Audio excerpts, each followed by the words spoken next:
Okay. What do you do? Hey, welcome to the show. I think we're live. It seems like it. The chat is kicking off. Awesome. Welcome to the Oblivion show for our 13th edition. Today we have got, as well as my sexy co-host Greg Dolphin, we've got Mr. Dan Doormouse. Hey, Dan. Hey. Yeah, brother. Now, I know breakcore royalty is kind of a term that doesn't really go together, but for me, yeah, Dan, you're up there, so I'm really pleased that you're on the show. I'm a big fan, and I'm going to try my best not to fanboy out on you, so welcome. Thanks, man. Thanks for having me. And how are you? What have you been up to recently? I'm doing well. I was just in the backyard. I did 8x1000 on the bike, and then swam in the pool, and then cleaned off and came here. I'm working on getting my resting heart rate below 40 currently. All right. Nice. Well, I haven't done any of that. I quit drinking, by the way, 3 weeks ago. Nice, man. But it is the Oblivion show, so I'm going to have a beer. Yeah. Cheers. Cheers, mate. I'm going to open this. And this one's to Ant as well. Ant Tones. He's been on sobriety with me for 3 weeks, so it's going well. Well, it's going well until now. Fix that light. You got no balance in your life, man. There's no balance. Well, you need to kind of like drunk, sober kind of balance, don't you? Yeah, well, indeed. What have you been up to, Greg? Writing 1,000 tunes? Writing 1,000 tunes, baby. There's, I'm about, I think I've done about 30 so far, 30 tracks in so far this year. We're, end of quarter one, as they say in business. Nice. But yeah, it's going really, really well. Just smashing out a load of VIPs from my last album because I'm going to start playing shows again soon, I guess. So, yeah, some different stuff. Yeah, the sci-fi super project is almost done. And yeah, we got some special stuff for that that I'm planning with Gareth from Prospect. Nice. And then super project. Yeah, it is. It's something epic. It's like, so right now it's a kind of 1 hour continuous soundtrack, multi-genre sci-fi thing. Every track's a different genre. So there's techno, there's drum and bass, there's dubstep and everything all mixed in with all this kind of classical stuff. It gives you a kind of, a soundtrack thing. Look at Dan getting the reps in. No, man, I should have brought my weights up, man. I've got some here. Go and get. We can do some curls in a bit if you go and get them. Dan could, Dan could. A curl off. Instructor, we'll have a curl off. All right. We should have thought of that. Why didn't we do that? Yeah. Anyway. It's shit content. That's why. Yeah. It's the best shit content on the internet. Okay, well, I'm going to say hello to a few people in the chat. Have you got the chat open as well, Greg? Yeah, man. You mean you're opening it now? Easy. No, I've got it open. Easy, Eric, Necrokick. Easy, Mr. Butterfist. Jumper, Dean Allman, Antones, Easy. Wilbur, Skeets in the house. Martin, Easy Bro. Still waiting for that track. Yeah.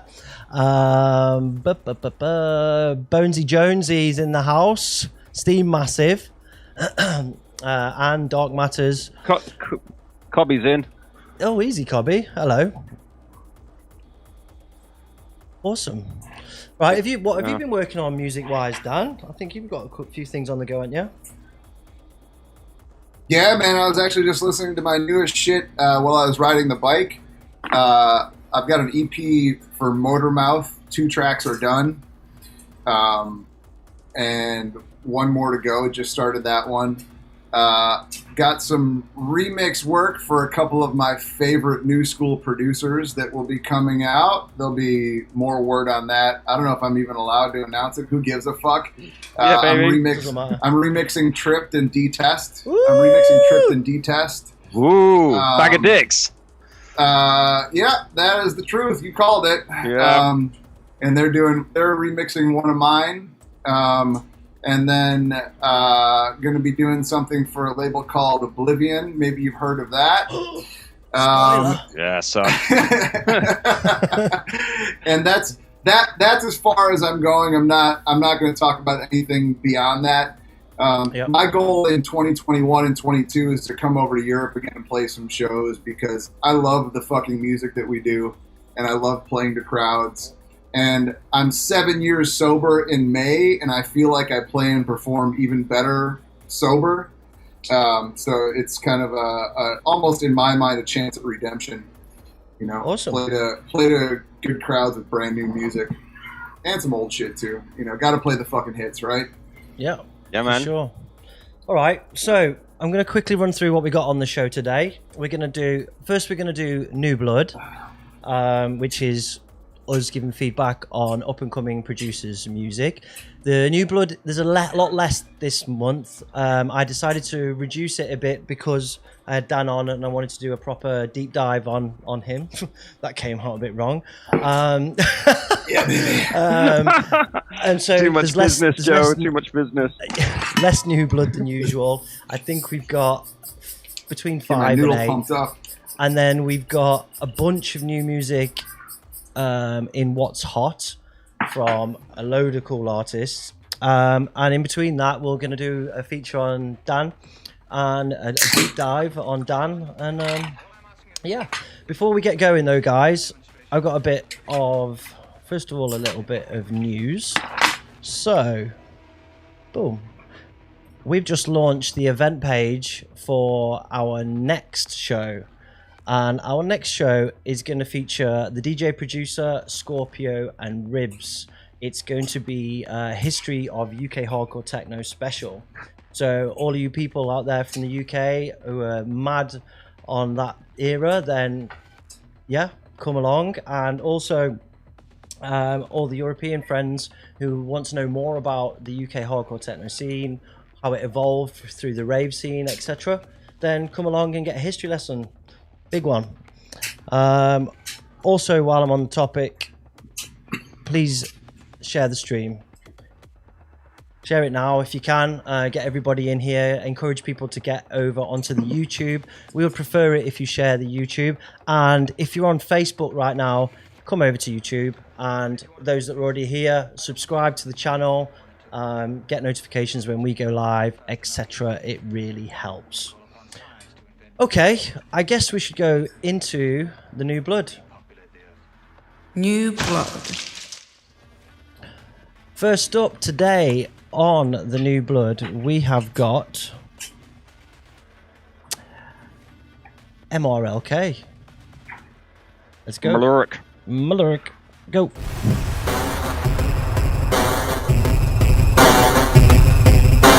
2-1-2-1-2-1-2.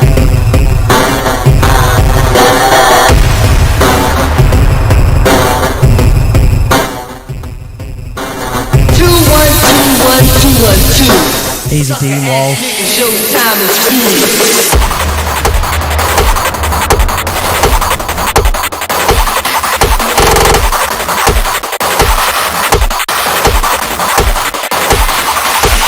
2-1-2-1-2-1-2.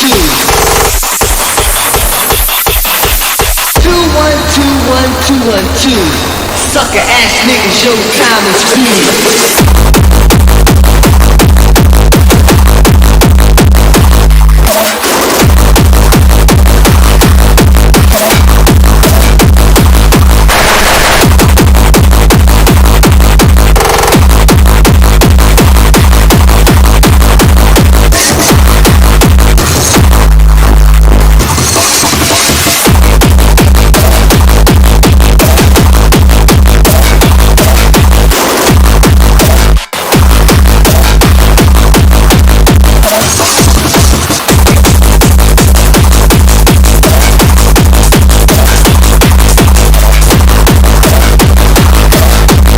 2-1-2-1-2-1-2.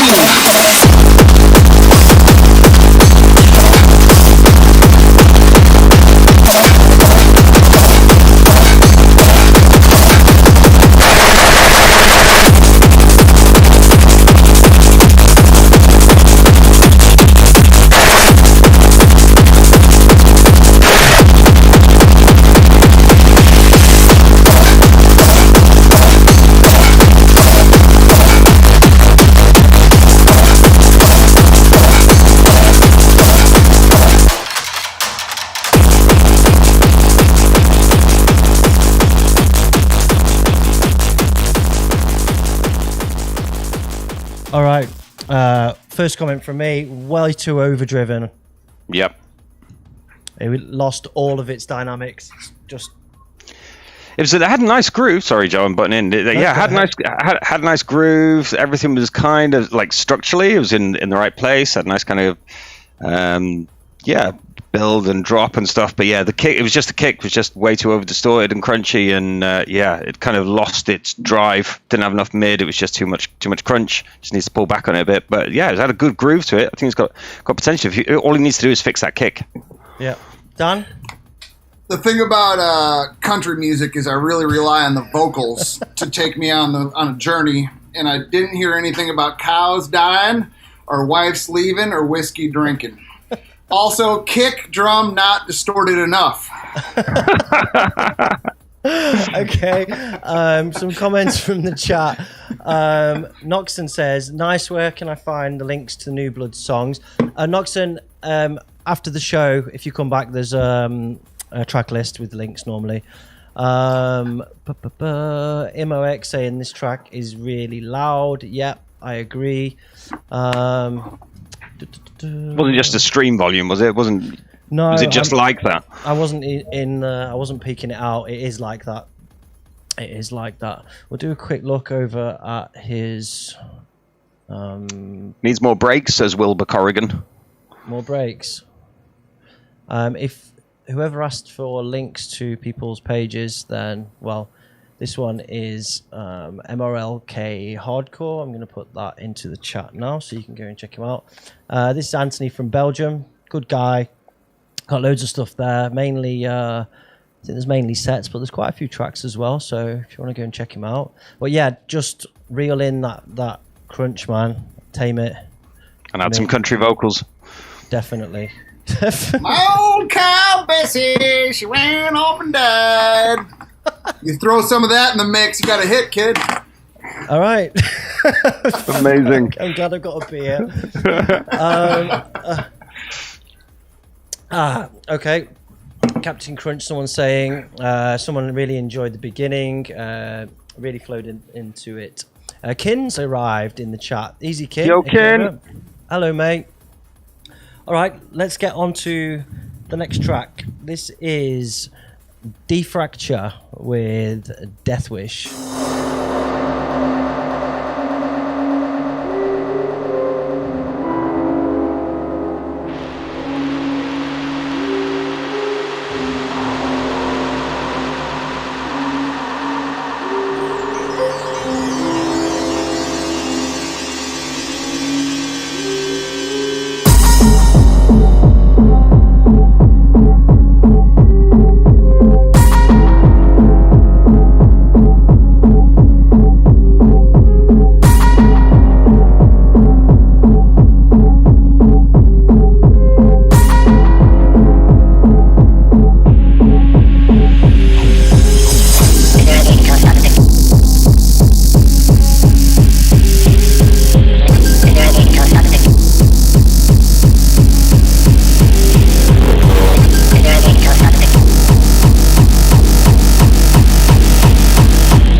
All right. Feedback for Defracture. Deathwish. Nice. Had a good groove, didn't it? It was kind of. Did. It's a little bit of a cliche kind of crossbreed groove with the kind of kicks and then the boom click, boom click, boom click. But you know, it worked. Had a nice kind of funk to it. I think could have done with maybe a little bit more, a few more switch ups and things like that. But other than that, it's pretty solid. I like the triplets. Everyone loves triplets, right? Exactly. Yeah, exactly. Yeah. What do you think, Dan? The thing that I love about the Dolphins' new stuff, and I'm just going to be a fanboy here, is that there's always a freaking groove in there, right? Like there's a groove that grabs you. And the reason I'm sitting over here doing bicep curls and tricep extensions is because that's my #1 testing ground. I work out to Dolphins music a lot. No shit. This is not a lie, and I'm not just saying this because he's on the cast with me, but like that new album that he put out, I work out to it a lot. Granted, I remixed it in my own way and rearranged it and mangled it to the point that you'd probably hate it, but I do listen to it a lot, and there's grooves in there. There's synth hooks that you remember, right? And that's what I'm looking for. Yeah. A lot of times, and I feel like that track could have really benefited from a nice synth hook that grabbed you and pulled you in. Yeah, I totally know what you're saying. It's, you kind of, a lot of the crossbreed stuff, it doesn't have that unless it's got like a really catchy kind of bass line or something that really makes it stick out, like Agent Orange or something like that, you know, where you kind of just, like, as soon as you hear it, you know that track. Yeah, otherwise, like crossbreed can just be a bit too much kicks and snares, and it doesn't have that thing that makes you remember this track as being that track. Yep, agree. In the chat, sorry, I was playing with the levels. In the chat, everyone's saying it's pretty hot, like it, nice sound. Molly of Dial, I don't know what the hell that means, Andrea. It'll blend with mixing for sure. Jay's in the house, Jay Trusted, easy mate. Yo, Jay. Someone's put, sounds like a basic Midwest 90s track if you drop the sample. Okay. No. I guess you know what that means, Dan. That's definitely an American talking right there. Yeah. Somebody saying it's Porto style. Yeah. All right. Good. Let's move on because we've got absolute shitloads of content to get through. Carnage Corps are back. This one, if I remember rightly, is lovely. Let's go.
was dope. I really like that. Yep. Yeah. Yep. Yeah. Nice. Bit of info on these guys. Carnage Corpse, a masked duo from Slovakia. We've had them on before, actually, and they keep getting better. It's the masked duo again. Yeah, it's the masked duo. I remember from last time. Yeah. Oh, Dave Ignion's in the house. Easy Dave. And I thought Ash Scheme Boy's in as well. Easy guys. Yeah. How's it going, man? Nice to have you in. Somebody's saying sounds dolphinish in the chat. I agree. Carnage Corpse here. They're on Facebook if you want to go and check them out. Yeah, like I say, they keep getting better. Every time you submit something, guys, it gets better. I think the dude's in the chat. Is it Kimchi Otto Panjans? Is that... No, that's Otto that makes the kimchi. Oh, yeah. Actually, Dan, you must love kimchi, right?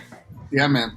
Yeah. Yeah, Otto, this guy in the chat, man, makes amazing kimchi. We'll put him in touch. He'll send you some. It's amazing. Nice. Anyway, he makes fish and rice kimchi. It's Adam Don't even bother. Adam, call him Adam. Adam, he's in the chat. Yo, Adam. Yeah, good shit, man. Good shit. Dan, you got any feedback here? That sounded like a Dolphin track. That was nice. I liked it. Did you do your curls? I wasn't paying any attention, really. I didn't have to. I was inspired by just listening to it. I closed my eyes and checked it out. It's a nice track. Nice. Awesome. Visualizing the curls. It was. Everybody in the chat is loving it. Yeah, it is Adam. He's one half of the gang. Good track. The other guy on Twitch has put a good track, but I feel it's lacking a bit of bass content on the kick or something. Okay. Turn your bass up, mate. Yeah. The other guy, if you want to come over to YouTube, there's more people in the chat here to abuse and stuff. Also, Bombhead's in the chat. Easy. And Yo, Bombhead. Everybody that's on Facebook, get your ass over to YouTube. The chat's better, the video quality's better, and the audio's better. So your mum's better, and your mum's better on YouTube. Everything. Okay, did someone buzzer just ring? Was that our buzzer? Not my buzzer. Was that? No, that was my dryer. Who's that in the background? It was the alarm to do more curls. Who's in the background, Dan?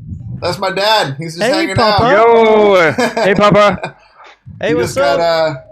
Just came down to visit. Just got vaccinated and all that good stuff. So they're hanging out. Yeah. Nice. You get the Pfizer or Moderna? Pfizer, I believe. Yeah. Yeah. Moderna. Ah, yeah. All right.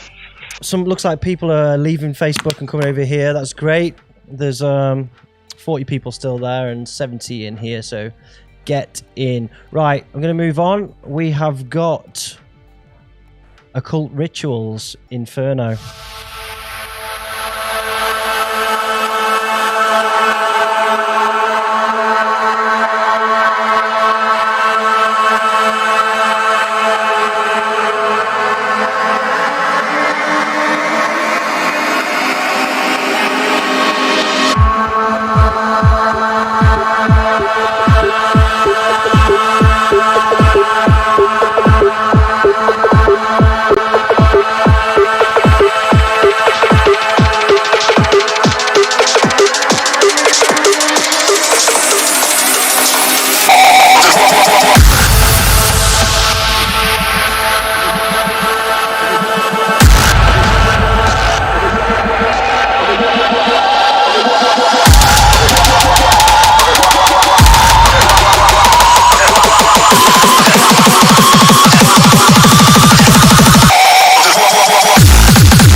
welcome back.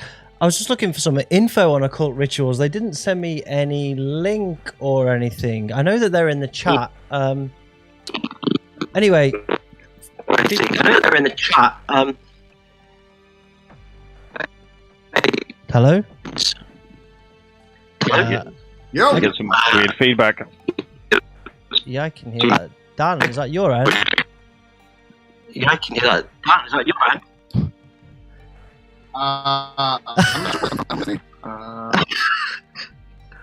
No idea. That was a great track.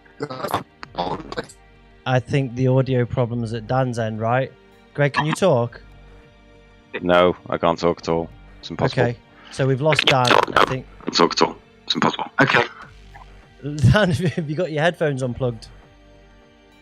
I can hear the audio. Have you got your headphones unplugged? That's I can hear. And his connection's gone wonky. Hear me? Yeah, I can hear you. We're good. That's better. That's good. Your connection's lagging. Are you kids playing Minecraft or your wife watching porn or something? Where's your dad gone? That's it. Yeah. It was working fine till his dad walked out.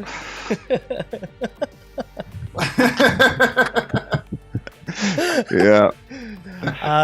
Okay. Hold on. But yeah, Right. nice track. Nice track. Yeah, I thought the top end stuff was lost a bit in the mix. That's a very EQ of you, Joe. What do you think, Greg? It was nice. I liked it. It was a nice track. Had a bit of good groove. You were saying something about occult rituals, about not being able to find them online. Yeah, you can't find occult people online, can you? They're underground. Do I have to find them on the dark? Yeah, web you've got dark web, mate. Dark web it. Right. I think they're in the chat. I saw them earlier on. Dark rituals, occult rituals. Sorry, if you're in the chat, drop a link in the chat. Yeah. Kin's written in the chat that Hellfish is sending signals. Yeah, apparently the vaccine's screwed with the 5G. Oh, of course. That's what it is. Vaccinated there. Yeah. Yeah, your 5G's fucked.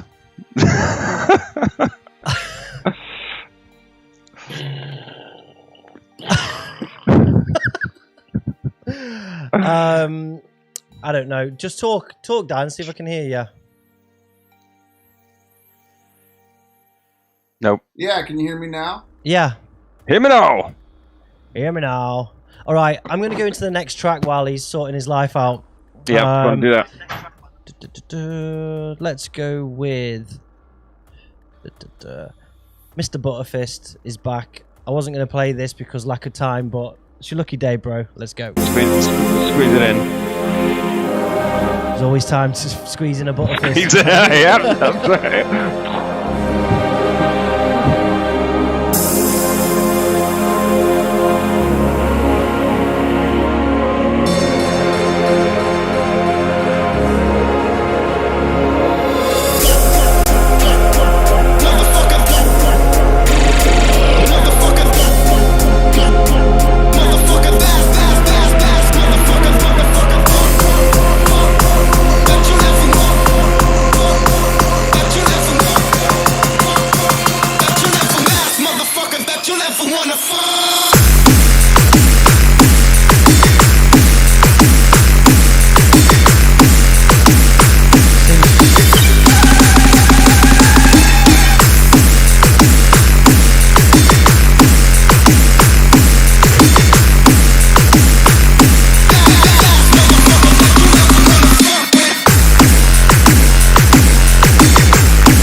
Right. Dan?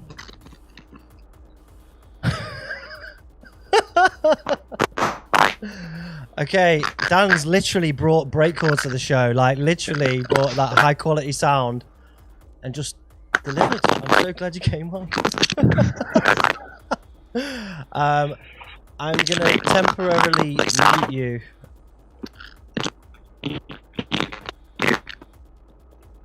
Okay, Dan's muted. Right. It's all gone crazy. Yeah. Yeah. ButterFist is getting better. He's getting better, isn't he? Like, not really nice atmosphere. Something was a little out of tune. Like, not much, but like, I don't know whether it was a snare or something was just like a slightly out that sounded a little bit weird. Yeah.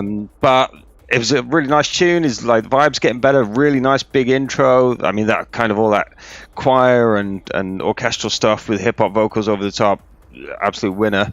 Yeah, it's really coming together. He's getting better and better. Definitely. Speaking of butter, this is slightly off topic, but one of the followers of the show sent me a package, right? This is off Gav Hislop. We played his music on the last show. Now, on the box, it's written, if you can see this. No, it's too bright. It says, this is on the customs declaration, from Mr. Tim Crumpets. It's a baking book, and within my package, he sent me a bunch of fucking crumpets. Oh wow, Dan's broken the video. Hurry up back, Dan. Yeah, so a bunch of crumpets. I'm gonna switch to another camera just for a second. Greg's cutting it off. I'm just gonna carry on like that. Are you still there? Your audio is still there, right? Greg? Yep. which half am I supposed to be in? You okay, I'm so confused. Wait. Oh, there I am. Wow, you stay there. So, do you want some crumpets? See if I can pass them through this way. For fuck's sake. So, anyway.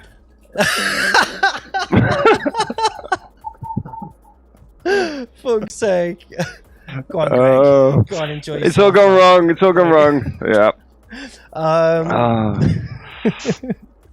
So, thanks, Gav, for sending me these crumpets. I can't get them in Belgium. So, respect, man. Hey, there's an English shop in Arnhem that sells crumpets. Oh, is there? Yeah, you can get. Yeah. Awesome, right. Come over next time. I'll get you some.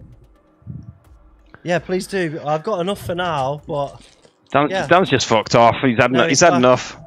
Oh, hey! Dan is now Dolphin. Whoa, right. Danfin. Greg, Danfin and Doormouse.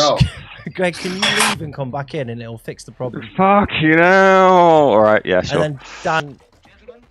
I think we're good now. Yeah, but you're the wrong way around. I mean, it's a good look. Oh man, let me see if I can fix this shit. Perfect. On the fly. It's a good job we do this live, isn't it? Not like pre-recorded. Live, yeah. Right. We'll be right back, guys. Let's fix this.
Yeah, we're back.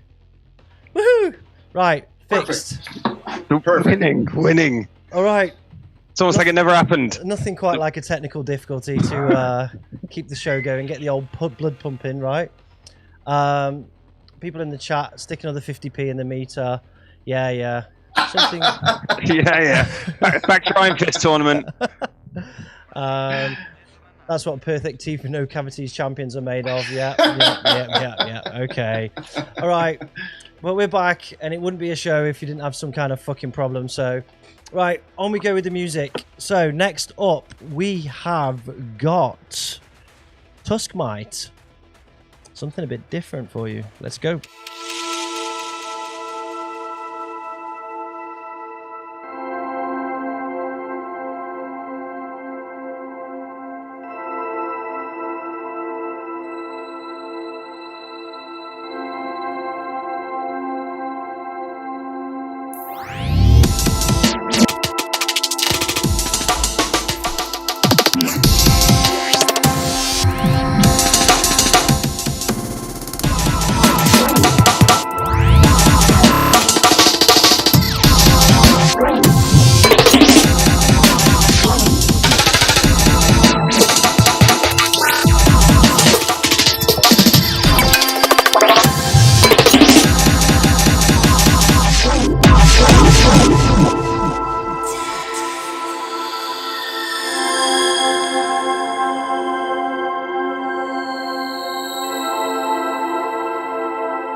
That was a nice change, wasn't it? That was really nice, man. So I loved the beats, loved the technical stuff, the intricacies, like the patterns. It was absolutely lovely. But if you're gonna have two notes whole tune, you better start with hands and end in Zimmer, because it, like you need more going. If you can do all that like amazing technical stuff, and I get the idea of juxtaposition between having kind of very, very simple music and very complicated beats, but yeah, man, if you can do that kind of like technical shit with those beats and stuff, you should be bringing more to the music as well, and you know, it would just add that whole extra layer, I think. Yep. Lovely tune though, really nice vibe. Venetian Snares is writing in 8s now? That's amazing. Yeah, man. The edits were on point. Totally. I enjoyed that part, but it's hard for me after rolling with Aaron for so long not to hear the influences all over the place when I hear stuff like that. And I still, don't get me wrong, I still enjoy it. I like it. I like what that tune was doing. But you know, I'm like, that's a new Venetian Snares album, and people are like, no, it's not. It's this new guy. I'm like, okay, that's cool. Yeah. You know? That's cool. I enjoyed it. I enjoyed it. Went Nice down well in the change chat. Went down in the well in the chat. It was a nice change up. Yep. Very, very solid. I would play that. Yeah, man. I liked it. Not much more to say than that. Honestly, I'm trying to fix technical problems as I go along. If anybody's having any difficulties, can they say in the chat? I'm getting some people reporting frames being dropped, and it's making me paranoid after last show. Just technical difficulties or physical ones as well. No, just technical ones. We don't discriminate. I mean, you should any kind of difficulties. Please welcome. Yeah. Right. I'm going to move on to the next track. What do we have? We have something from Doom Sound. Let's go.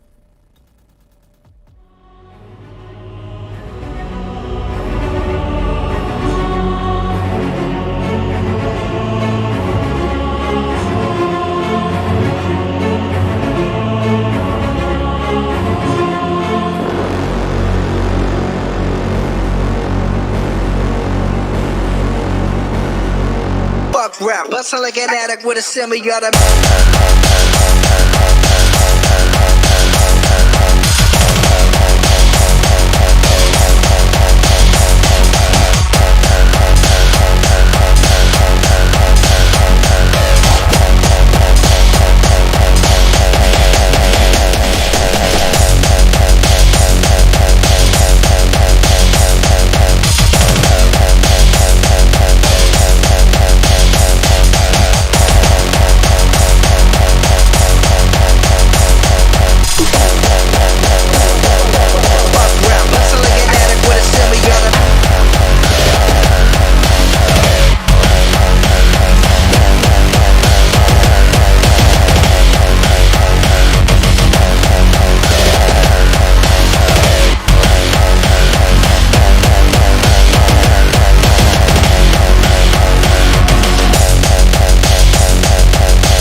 That's actually somebody who submitted last time. This is actually Rich Questwell.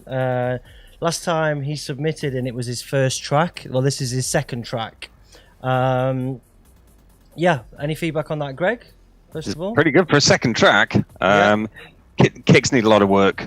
There's, I mean, some really nice ideas for as a second track. It's pretty impressive. I mean, I think we really liked his first track as well. It was just really impressive. He's not new to producing. He was a Neuro producer before that.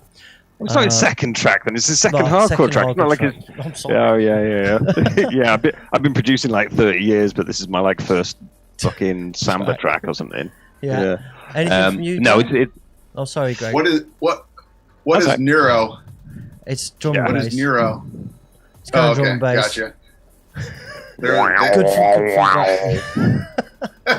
He finds like that.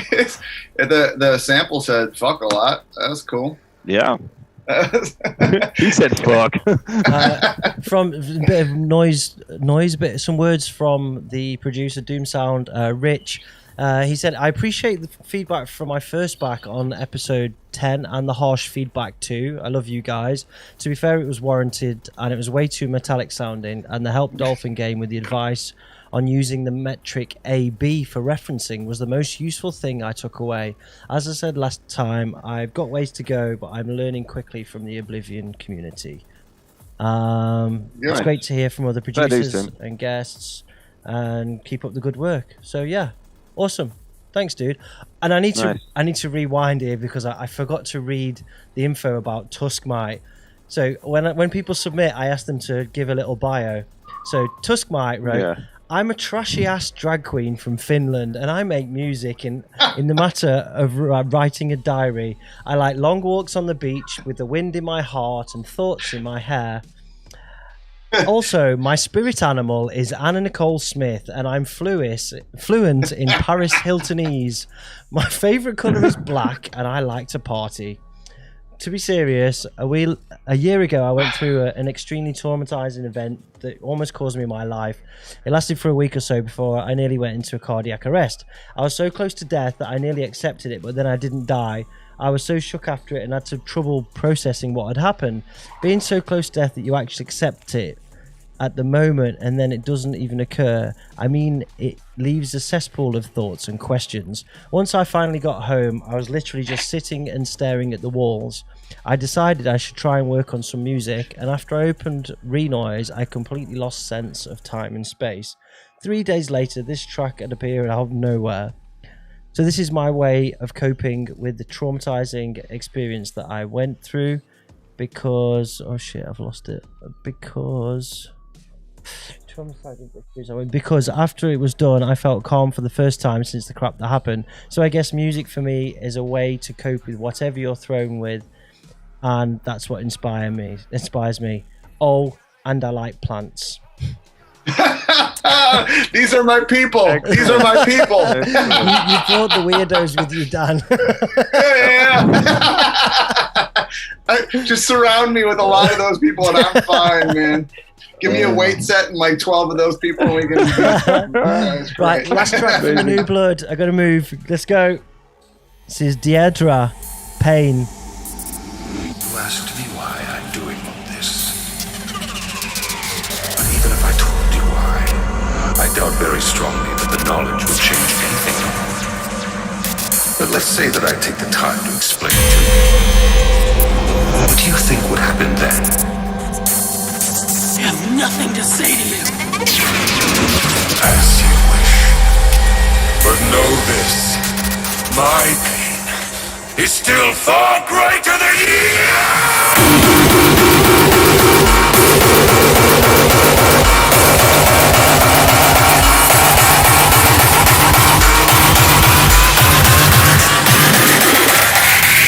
My pain is still far greater than you.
Good stuff.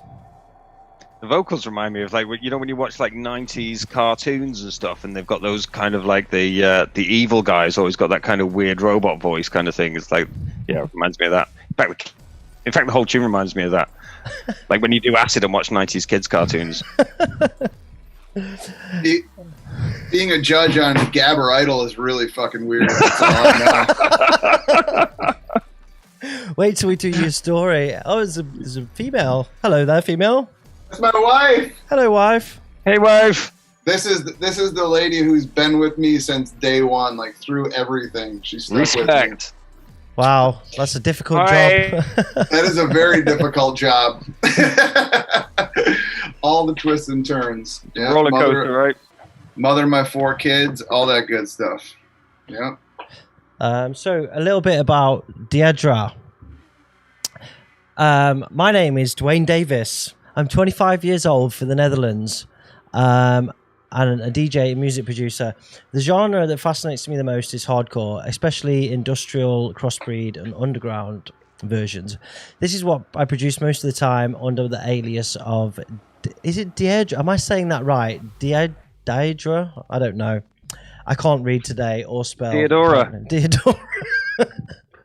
Aside of that, I study media music, art school, and it's a city nearby where I live. One of my big inspirations in the hardcore scene is Outside Agency, Fury, Death Machine, Dolphin, the usual suspects, Ignian System, Tripped, Destroyer. Outside of the hardcore scene, it would be Bones, Ghostmain, Suicide Boys, Young Lean, and Grief. All right.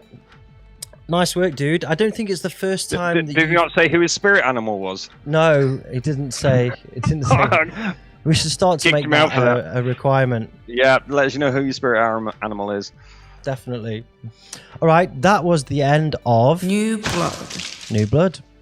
I need to piss. Yeah, well, I'm going to launch us into a video now, so it's a good time to go and have a piss. So, next up, we're going to talk about Dan, play some Dan's music and some of his inspirations, some of his story, etc. So first of all, I'm going to dump us into this super high quality video that Dan made for for Skelechairs.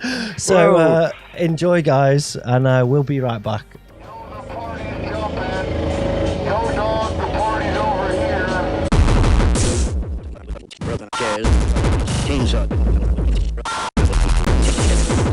Broken chairs,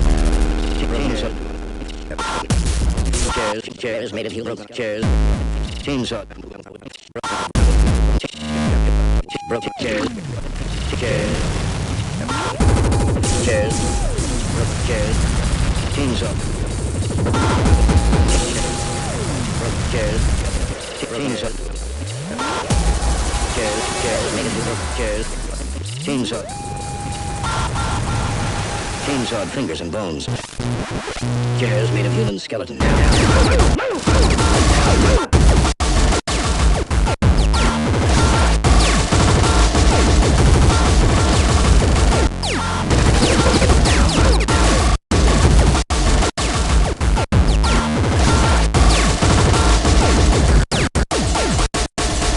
Chainsawed fingers and bones. Chainsawed fingers and bones. Chairs made of human skeletons.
Thank you, ladies and gentlemen. Take your blue tent pack up and go. All right, we're back. Welcome, and I hope you enjoyed that super high definition video. It's premium content. When was that made, Dan? Must have been 1999, maybe 2000 in Milwaukee. You saw Stunt Rock was in there, Basek was in there. Yeah, good crew. Good crew. Legends. Have you changed room? Or am I tripping? Yeah. You might be tripping, but I have changed the room. Oh, nice. Yeah. Someone's written in the chat that DAEDRA was also the name of the people in Elder Scrolls that were from Oblivion. Ooh. Wow. Fun fact, indeed. Easy Ollie's just joined the chat. All right, Dan, let's focus on you. Let's do Dan. So you are Dan Doormouse of Addict Breakcore fame. Yeah, what have you been doing recently? And I'll tell you what, let's go from the start. Tell us about your humble beginnings in music in Milwaukee. Well, man, as far back as I can remember, early beginnings in music, the first memory I have directly associated with music was getting a tape of the Violent Femmes from my sister and sharing it with my friends in the second grade because it had the word fuck in it. And I was like, you guys have to hear this. This shit is amazing. And one of my friends took it home to their mom and shared it with the mom, and the mom was not happy, was not pleased, and he got in trouble, and I got in trouble, and I was like, I love music. Music is amazing. This shit is great. You can get in trouble for this. So I, from there, I kind of discovered like heavy metal, hair metal through a family friend, and then discovered extra rap when it first kind of started coming out. Early NWA when it first started coming out, early Ghetto Boys, Public Enemy. Nice shirt, by the way. That was my first concert, 1991. Welcome to the Terror Dome. Amazing live, right? Amazing, man. The energy with the S1Ws live on stage. Came out with the samurai swords and shit, man. Fuck. And Terminator X was floating above the top of the crowd with a bright red X going on and off. I was 14 when I went to that concert, and the bass just destroyed my eardrums. And I remember like Ice-T opened up for him, and he came out and like Ice-T came out in like a Hannibal Lecter outfit. They wheeled him out, and he had like the face mask on. It was a huge super tour. But from there, I remember discovering like iterations of hardcore techno through local nightclubs. I would go to these local dance clubs that let underage people in to hear DJs just to go dance and kind of lose myself. A lot of it was like deep house music because we were close to Chicago, acid house, deep house, stuff like that. And then occasionally people would like sneak in a harder record at the end of a set, you know, like kind of a blow the roof off thing. And there was one nightclub that started doing this specific track, Hocus Pocus. I think my speakers are blown. Bow, chi bow, chow, chi bow. And it's like the 909 kick drum. I was like, what the fuck is this? What is this? And the strobe lights were going nuts. And I was like 16, maybe even younger. And Hocus Pocus. That's the fucking track right there. Yeah, that's the track right there. With that 909 strobe lights going freaking crazy. And that was kind of my introduction, and I started trying to find more and more and more stuff like that. And then I realized that local rave promoters were booking more of this kind of stuff. And my parents, being kind of naive, let me use the family car and stay out all night and find these underground warehouse map point parties. And there were DJs like Deadly Buddha that would get brought in, And then Lenny D got brought into one of the parties, and several others. And at that point, I was like, okay, this is my shit. This is what I want more of, right? And there were locals like Delta 9. Delta 9 dropped Deep 13. And I was like, okay, I need to figure out not only how to get more records like this, but I need to figure out how to make more stuff like this. Pocus. And from there, I learned how to make tracks on my dad's work computer. He had no idea. It was through Fast Tracker. I loaded it on the computer, and you entered it through an MS-DOS prompt. And I just started sampling compact discs and tapes and stuff like that. And from there, it didn't stop, man. For a long time, it didn't stop, because some of the first tracks ended up on from that computer ended up on Digital Hut, and I was like 18 or 19 when that happened. Wow.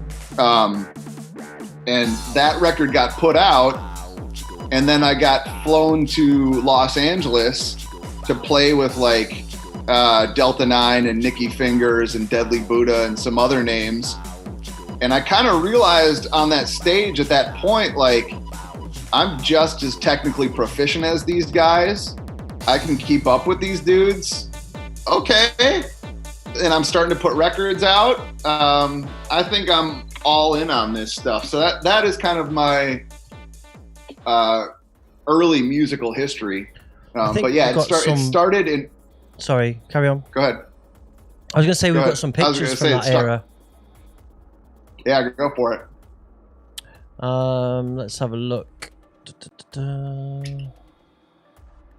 I'm super organized here, obviously. What do we have here? 1998, 97? Are we in? Are we in 97 right now? Or before that? Yeah. Milwaukee. Yeah, that's around this era. Yeah. Yeah, Milwaukee. Yeah, there you go. Wow, look at that. I played my first gig, like my first like computer gig on a desktop as well in Manchester. I remember that shit's crazy. That's two desktops run through a DJ mixer, and both desktops are running Fast Tracker. And one processor was slightly faster than the other.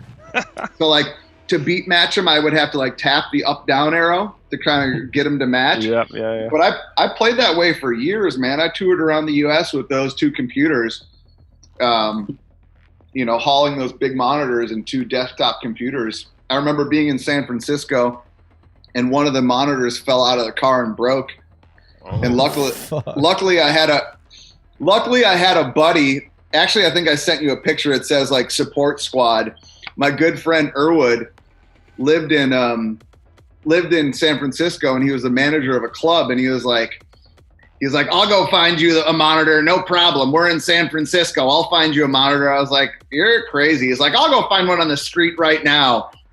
And sure as shit, he went out and found one. Amazing. I can't find. Oh, support team. Yeah. Yeah. So the guy on the right, that's John Erwood. That is a classic genius right there, classic Midwest genius. The guy on the left, that's my great friend Mike Collins, aka Coach, aka Dirty. But John was he still is a guy that can do anything, fix anything, and he found a monitor in the middle of the night before I went on stage after it had fallen out of the car. But yeah, I played on those two Fast Tracker computers for years. The great thing was you could write a tune and play it that night if you wanted to. Yeah, that's what we got here. This is you DJing from Milwaukee also. Yeah. That is my feet are definitely in mud on that one. That is in a field.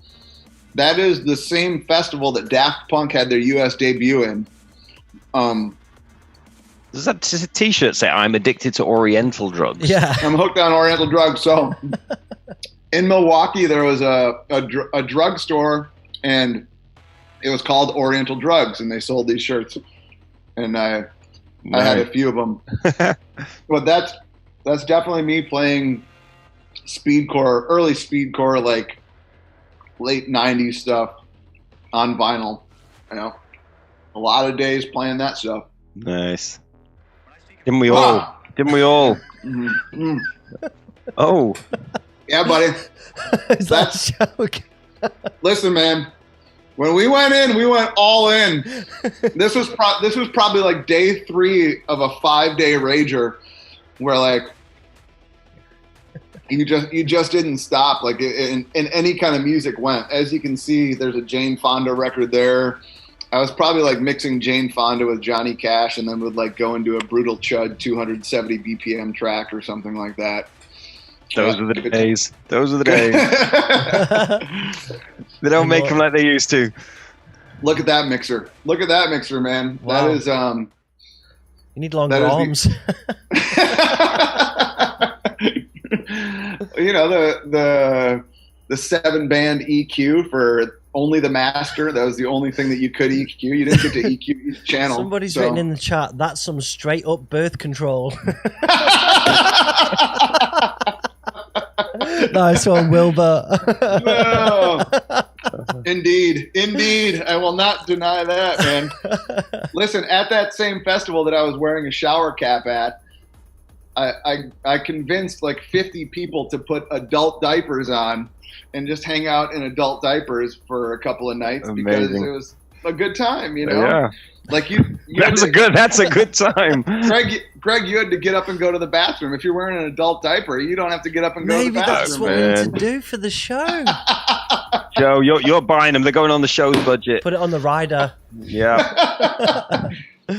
All right. So from there, Dan, what happened next? You had early days Milwaukee, playing all kinds of extreme music. Yeah. Then what? Yeah. Just started reaching further out and playing out as much as possible. Like if it was a Tuesday night in a bar in Omaha, I was there. If it was a Friday night at a big rave in a cave in Iowa, I was there. I was relentless about it. I loved it. I loved the music. In '98, I also opened up a record shop, which was basically the only place in the Midwest that you could go for hard electronic music.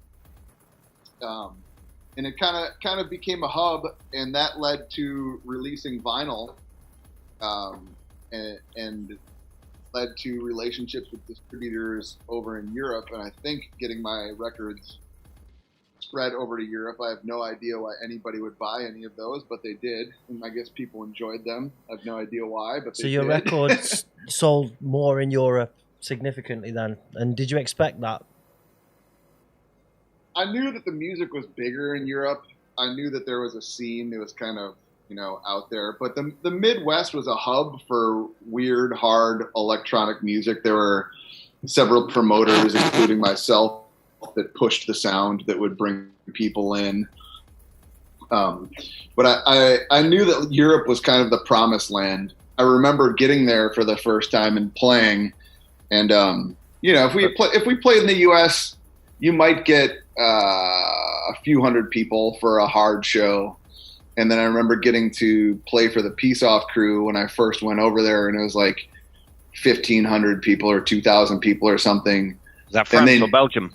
Yeah, France in Rent. And like they knew my tracks. I was fucking blown away. I was playing dub plates and white labels and stuff like that, but some of the stuff that I had released, and like they were calling track names at me, and I was like, my wife was with me, and I looked at her and I was just like, I'm never going home. What the fuck is going on? Yeah. Because like, listen, touring in the US for electronic music and breakcore, like my philosophy was, if 1 out of 10 gigs is good, I'm doing okay. Like 9 gigs would just fucking suck. Like, you'd either play to no one, or like you'd get cut off, or like whatever. They just weren't. It was no fault of the promoters. It was just it was what it was. So when I got there and started playing in Europe, and there was an actual appreciation for it, I was kind of blown away. Actually, It was, I kind of knew it was there, but it was real until it actually happened, you know? Yeah, those early days in like France and Belgium and stuff like that, when breakcore blew up, it's so hard, didn't it? In all over Europe in the early 2000s. 2002 was like peak in the UK. 2002, 2003. Certainly, that was when we started integrating it into Oblivion alongside hardcore, and people like Species were booking you as well, Dan, and that's where we met for the first time. Yeah. Yeah. So, actually, I'm going to bring that flyer up. I'm going to touch on this quickly because we've just talked about it. So, let's see if I can do this shit. We have got... This is the first time that we met, and it was at Species in Manchester. I made that flyer. Yes, this is going to be perfect. The circle is complete. Yeah, well, it gets better. It gets better, bro. Yeah, I made that flyer when I was doing my graphic design stuff back in the day. I unfortunately was unable to show up for that show, so I don't know. Yeah, you did. I fucking saw you there. I've got proof, bro. I've got proof. Look, allegedly. This is proof. This is proof. Right, you gave me this record when you were throwing bacon into the crowd at Species in Manchester. I remember that bacon going all over the place. Yeah. And it's still got fucking greasy finger marks on it, man. And I've got a story about this record. And it says on it, look, I don't know if you can see that. It says, you can't see that, the light's too bright. It says, tastes like chicken in Dan's handwriting. Right, Distort sick. And here it says, look, Ma, I've hidden my penis between my legs. It's called a mangina. And I got a little story. I've got more on this. Right, hold on. All right. Let me go to the decks. 1 second. I hope this fucking works. Deck cam. What's happening? What? Deck cam. I'm going to deck cam. Just don't fucking trash everything. Right. Let's go to deck cam. So. Woohoo! This is a whole new thing. A whole new thing. So, testing 1 2 1 2. Yeah, okay. All right. We should have deck cam. Yep. And you can see me. Awesome. Yep. Yes. Right. So, there's a little story on this one. So let me find it. I think it's this side. So this side has the sample. Obviously I didn't do something.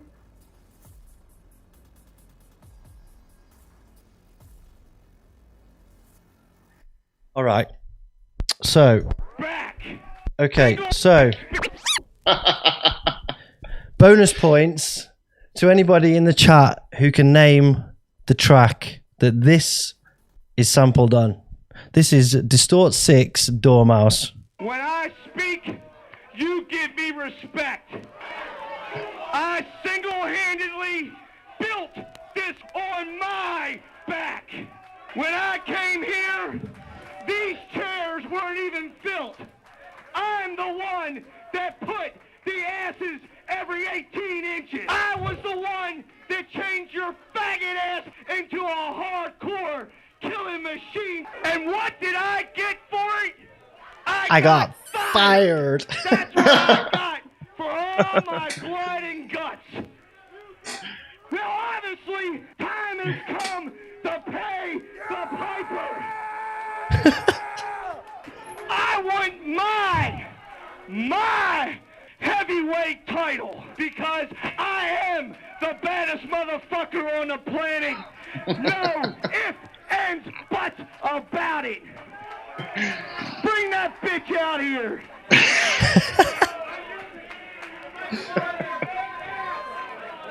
You shut up when I'm talking.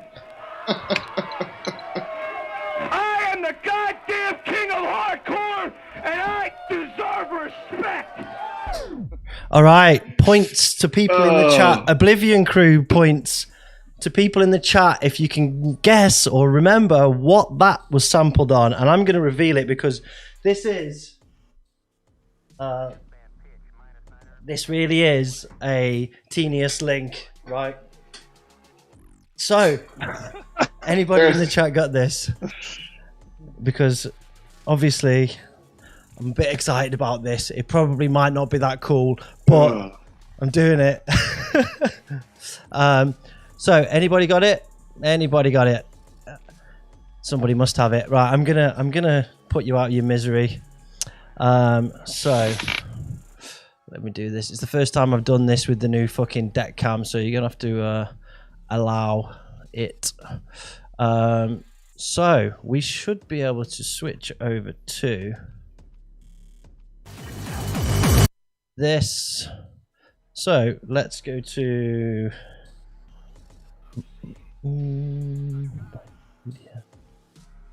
so I'm gonna do it now. Honestly, time has come to pay the piper. I want my heavyweight title because I am the baddest motherfucker on the planet. No ifs, ands, buts about it. You shut up when I'm talking. I am the goddamn king of hardcore, and I deserve respect.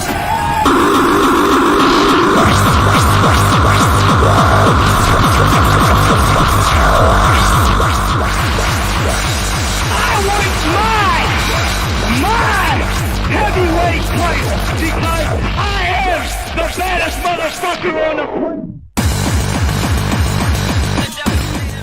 All right, so this is the Teenius link. You gave this record to me in Manchester, and I interviewed Luke on the show a few shows ago, and we talked about it. So here's the interview. I love that one, Luke. The sample in there always rings true with me. Is it a wrestling sample? The "I am the goddamn king of hardcore." Is that? What's it from? That is actually. It is a wrestling sample, but I actually sampled it off a Doormouse. Doormouse 12-inch. Yeah. What does it say? It's honest, man. It's a mess. That white label. It's amazing. Yeah. But sample, I heard that and I just shat myself. I was like, that's going to ruffle some feathers. I'll probably get some backlash off of that. You know what? Fuck it. Let's do it. Yeah. I was expecting to get my head kicked in at some point off that fucking sample. Really, I was. I was like, off that. Yeah, someone's going to take a breath. Like, you want to kick a fucking what, mate? You fuck what? Amazing. Big up, Nick. Amazing. Yeah, man. I really want to do that. We got to talk about where that came from, because it came from a fucking special place. You hear me on the background of that going, yeah. That is Ian Rotten, who's an extreme wrestler, and I was at this show. This guy would cut his head open. He would catch shit on his head. These guys. It was a small beer hall in Wisconsin, and beers were $1, and we would go there and just watch these dudes cut the shit out of each other and beat the crap out of each other. And I would record them on an old school video camera, like a shitty old video camera, just to sample them, because they'd just yell at each other. Amazing. You know who the wrestler CM Punk is? Yeah, of course. Yeah. Okay, so CM Punk used to be there. He's sampled on some of my records too, because he was just the biggest heel ever. He would come in and just talk shit. And Ian Rotten is the guy's name, and he was a hardcore wrestler. And half of the show was just them talking shit. And like, the whole gimmick was like, he was a slob. He was disgusting. Like, he would get the back of his head cut open and patches of fat would just come out. It was gross. Crazy and amazing. Wow. Yeah. Crazy and blood everywhere. They had these matches that were like fans bring the weapons, so you could bring like anything, a stop sign, an ice skate, a fucking baseball bat, and the wrestlers had to use it on each other. What the fuck? Fans bring the weapons, man. They had cactus in the corner matches. They had log cabin matches, but the log cabins were made out of fluorescent light tubes. They had barbed wire for ropes matches. And this was all in like this small Knights of Columbus Catholic hall in Wisconsin. And we would go there, and I would buy you could buy like 24 beers for $20, and we would drink half of them, and we'd throw the other half at the dudes in the ring, and try and start fights with the wrestlers. And they, that was Ian Rotten. That was Ian Rotten yelling at us, like just shouting at us because like you're hardcore, you're not hardcore. He was and he would get pissed. He would get legitimately pissed. Like he was probably bleeding everywhere for $50. We just came there and harassed. Now I know that it came full circle to that. That's amazing. Wow. And I couldn't believe, because I already knew that there was that like cyclic hardcore reference between me, Luke, and Dan, but I didn't know that you made the flyer as well, Greg. That's fucking amazing. Yeah, man. Wow. Crazy shit, right? All right, let's try and pull it back on track, because I jumped forward a few years then. So you did your first record 96, and you started first travel experiences. I guess that's where we are really. So tell us more about your first travels around the world, not just Europe, but where else did you go? What else did you do? Well, so to pull it back even further, in 1994, I was 17 years old, 18 years old. And the track that I was on, I was supposed to go to college and run track and swim. I was recruited. I had gone and met with coaches. And I just decided at one point that, nope, I want to chase the music dream. I know what I want to do. I love it. I'm going to get after it. So instead of, there it is. Professional athlete or breakcore? You chose breakcore. That's hindsight. He didn't choose the breakcore life. The breakcore life chose him, clearly. Yeah. That's absolutely true. I was supposed to go run and swim in college, and the day that I graduated from high school, I left and kind of started chasing my dreams. And I think both of my parents were just like, "What the fuck are you doing?" they kind of had some inkling that, I was not a normal kid, but the shit that I was doing was allowed to pass because of my athletics, right? Like as long as I won, the administrators and coaches didn't seem to care. But I had also found music and found a love for music. And my parents are such good people that they realized that it's two-pronged. They realized that I was going to do it no matter what. And if they didn't let me do it, I was going to go off somewhere else and do it. So from there, I just started chasing the dream and playing basement parties and stuff like that. And the great thing about Milwaukee is it had a scene for it. Milwaukee had a scene where if you were willing to sit around for 5 hours, you could get on a pair of decks and play for like 5 or 6 people. And to me at the time, I was like, this is great. So we went from I'm getting to cut my teeth, kind of like this, to this. That's good. Quite. Hashtag life goals. And while we're on that, let's give a shout to Mum and Dad, because we saw your dad before, but we've got I think we've got a picture of Mom here. Here you go. There's Mom. Holler to Mom. Mrs. Doormouse, and the picture of Dad too. There we go. I wasn't quick enough to click on them. Sorry about that when you were talking. Oh, that's where you got the guns. That's where you got the guns from. Yeah. It's all genetics. Genetics. Go on, carry on. But they were. I can only imagine now as a parent. My daughter is 18. She's getting recruited for swimming. We're taking her around to colleges to meet with coaches. I can only imagine what it would feel like. You've raised your son, and you've gotten him to this point. You know, he's gotten accepted. The coaches are like, "Yep, come on down," and I'm like, "Peace out. Kick drums and break beats are awesome." And it was, you know, I don't have regrets about it. I thought I thought in my 30s I kind of had regrets, but I don't. Nah, man. All these things that have happened have got you to where you are now, you know, and you if anything was different, you wouldn't be the person you are now. Yeah. You wouldn't be doing what you're doing, and you wouldn't be enjoying life like you are because of what you've done. Absolutely true. And I got to give shout outs where shout outs are due. My wife and the mother of my children has stuck by me through so much shit. Like so much. We met when we were young. I can't imagine. She's seen everything, man. Like, and she stuck with me. I think she saw through a lot of it. You know, she realized that I was. Yeah, there she is. She saw that I was attention seeking, and she's also a behavior therapist professionally, so that should tell you a lot. That helps.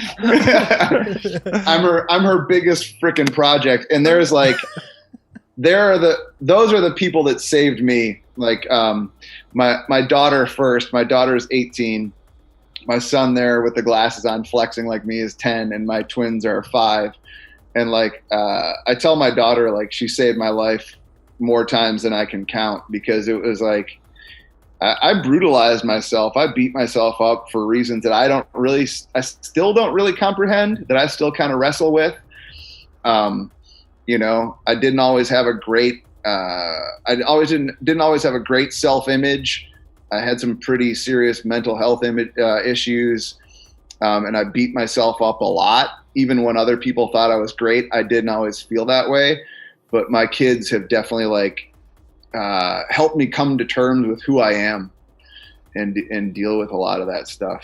So yeah, props to my wife for man hanging on for so damn long, because woof. Yeah. Kind of been easy at points, man. Been easy. No. Love to wifey. Right, let's move on to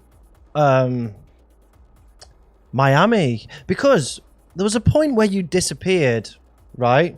A point when you stopped doing things, and we heard about it in the UK, and all we heard was that you'd set up a gym, and everyone was like, what the fuck? What's going on? Like, it went from getting hit in the face with bacon to like, this dude's running a gym in Miami. So what happened then? All right, so when I was about 29, I was touring a lot. You know, I would go to Europe for spans, and I would drive around the U.S. for spans. And I was an alcoholic. I didn't recognize it at the time, but I was drinking constantly. And when I was playing 28 cities in 30 days, I was drunk that whole time, right? Yeah. And it got to the point where I couldn't keep up. I was like 30 years old, and I couldn't keep up with the lifestyle, and I felt horrible. So I went and hired a trainer.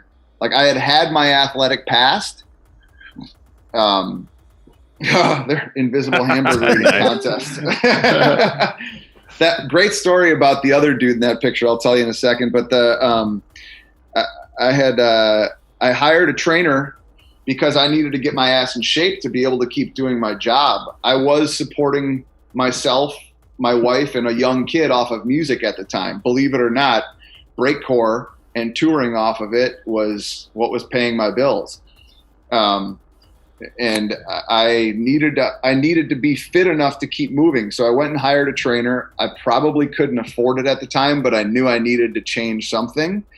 And I remember the first session I had with the dude. I worked out for like 3 minutes, and I was like, hold on, I'll be right back. And I went to the bathroom, and I just fucking diarrheaed for like 30 minutes. Nice. And that was the end of session 1, you know? And I had a raging headache and felt horrible, but I kept coming back. And at a certain point, he was like, I don't have anything left for you. You're the hardest worker that I have. I don't have much left. And I was like, where did you get certified? And he told me, and I went home that day and I Googled and I did my research and I started signing up for certification courses. And at the time, I had started taking work in Miami nightclubs because I was technically proficient enough and the technology was there where I could DJ hip hop and club music or whatever. And it meant that I didn't have to travel because at one point I had come home from touring and my daughter was like 2 and she was like, she pretended like she didn't recognize me, but it was more like she was just pissed, you know, Dad was gone and she knew that I was going to be gone again soon. And I was like, okay, I got to figure something else out. So I kept DJing in the clubs, and when you DJ in clubs in Miami Beach, in Miami, it's like 5 or 6 hour sets. And I was doing that like 4 or 5 nights a week because when you're good enough, the club owners want you in there and you become a workhorse. And the money was good. I always, cause it was like stripper cash. You'd get cash at the end of the night, you know? And, for strippers or from strippers. It was just like stripper style money, right? Like I was doing a job that I didn't love and I was getting paid cash at the end of the night. The issue for me was that the bar tab was unlimited too. So I was like numbing the pain of playing shitty music by like, my signal was always this. And that meant bring me 2 fingers of whiskey neat and 2 beers. And I would do that like 7 or 8 times a night. And just keep it rolling. Yeah. In the meantime, I was also getting myself fitter and fitter and fitter, and I started training people in the park for free, other DJs and friends and nightlife people, and then eventually I realized, hey, I've got something here. I like doing this. It's having a positive impact, not only on me, but other people as well. So I rented a small warehouse. It was a crazy circumstance. I called a number on Craigslist. I don't know if you guys have Craigslist over there, but it's just like we know what it is. Yeah. Okay, cool. So I called the number on Craigslist, and my fucking friend answered the phone, and I was like, I'm calling about the warehouse for rent, and he's like, why are you calling me? And I was like, this is you? He's like, yeah. And I was like, I want to rent a warehouse to start a gym. He was like, okay, fair enough. So I started in his little space. It was 300 square feet, super small, like the size of a garage, a car park. And like after 6 months, it blew up to the point. There it is. There's that first spot. That place blew up to the point where he kicked me out, which was the best thing that could have happened. He was like, you got to go find a bigger space. And I did. And then that one blew up. And I remember a specific moment. This guy came in. And he's still a member to this day. He's a great dude. He's a developer in Miami. Super successful dude. And I had just smoked a fat joint and I was working out. And he comes up to me and he's like, you're going to have to become a businessman soon. And I was like, what do you mean? He's like, you're good at this. This thing's going to blow up. People like me are starting to tell their friends. And I was like, okay. So I went and found a bigger space. And we've been there now for 11 years. And then after 2 years in that space, I realized I needed another one. So I opened up another one in Miami Beach, which is just down the street from here. And it just kept rolling, man. It now basically runs itself. And we've had thousands and thousands of people come through those places. And I still wake up and I'm like, what the hell? You know? That's amazing, man. That's really amazing. I mean, granted, it's been a shit ton of hard work. Like one of my partners, my right-hand man in all of this, is he's a Green Beret, which is Special Forces in the Army, right? And he's just like, dude, I don't know anybody that works at the rate that you work. Like, I just don't get it sometimes, you know. And I'm like, I don't know. That's just the way that my brain works. If the floor needs to be adjusted at 2 a.m, I'm going to go in and adjust the floor with my hands. You know, I've learned now not to do that as much because I know it's detrimental to my health and well-being. But for a decade, that was the way that I operated. You know, I would DJ in the clubs until 4:30 in the morning, and I'd go open the doors to the gym at 5:45. Wow. You know, because I knew that was what it took to push the ball uphill. It's dedication, man.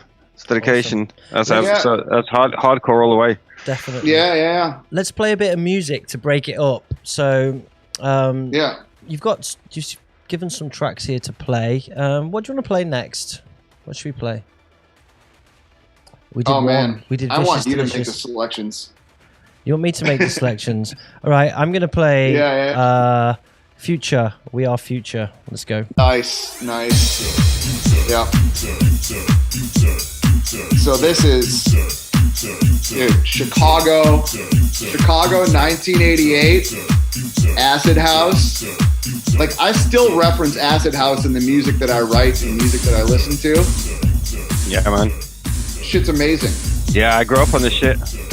Let's give it this track right here. This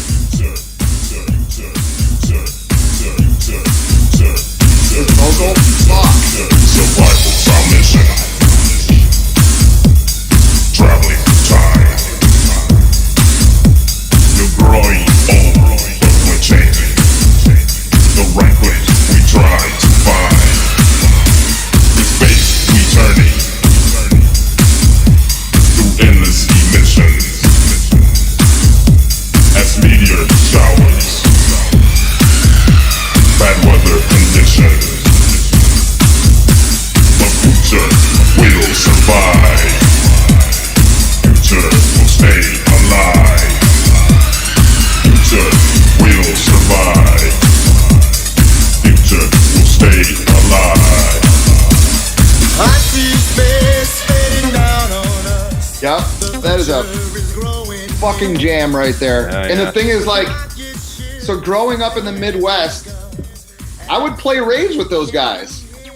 You know, like that was like Spanky 303 from Phuture would play with us, and like all the Chicago old heads, Paul Johnson, DJ Funk, Kashmir, all those guys played with us. The way they formatted raves in the Midwest would be like it would peak and then come back down. So like that's how it used to be, right? Yeah. You'd have a gabber DJ, like it would be me, Tron, or Delta 9. Sometimes it would be both of us in a night. And surrounding us would be like a house DJ, a techno DJ, then a drum and bass DJ, and then bring it back down. So it was, and even in the DJ sets that I played back in the day, I would open up with stuff like that, you know, because to me, it has the same tone as good hardcore music, right? Like the melody's there, the drums are hard, it's Phuture driven, the vocals take you to a different place. And it like, to me, that doesn't differ a whole lot from a really, really good hardcore track. It tells a story. It's got great sound. Yeah. Speaking of good hardcore tracks with melody, what about Delta 9 War? Dude. Fuck yeah. Shout out to Dave. Melody. Such melody. Such melody. Smooth transition. You ready? Dude. Let's go. Yeah. Die, you motherfucker! I've seen you die, you fucker!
Dude, you just can't. You cannot fuck with that. Dave. Oh my god. Yeah, man. I love the fact that you right? can hear the different samples in the different like different ears. That's like just complete fuck you, don't care, Dave. Oh, that's the thing. That's the Midwest aesthetic right there. Like that, you know that kick drum was sampled off the Euromasters record, and that's the way we did it. Nobody gave a fuck, and like you know that it was just a Slayer sample ripped off of a tape.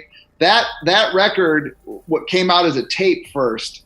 So like in Chicago, like at raves, he would play and I'd buy his tapes. I wore that fucking tape out so hard, just like non-stop listening to that. Like if he was playing somewhere, I was there for sure. Yeah, like, amazing.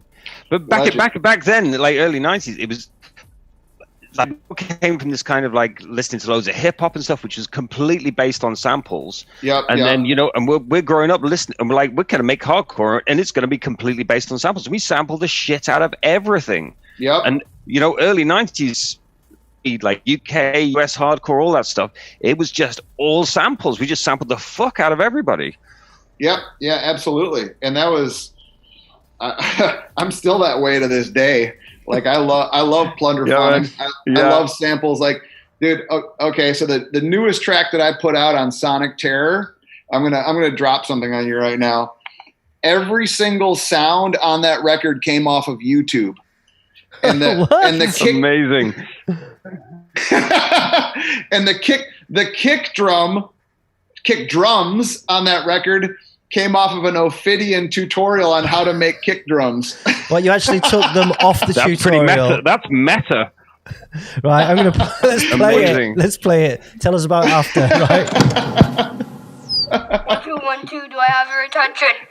Except for that sample.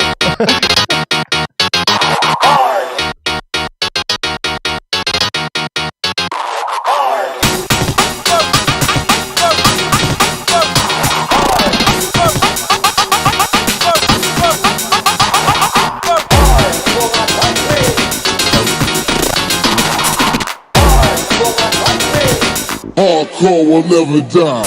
Wait to me if you're ready for a beatdown. Sweat for my damn, I don't fuck around. I'm laying out answers in a sack. I'll get break and break your motherfucking neck.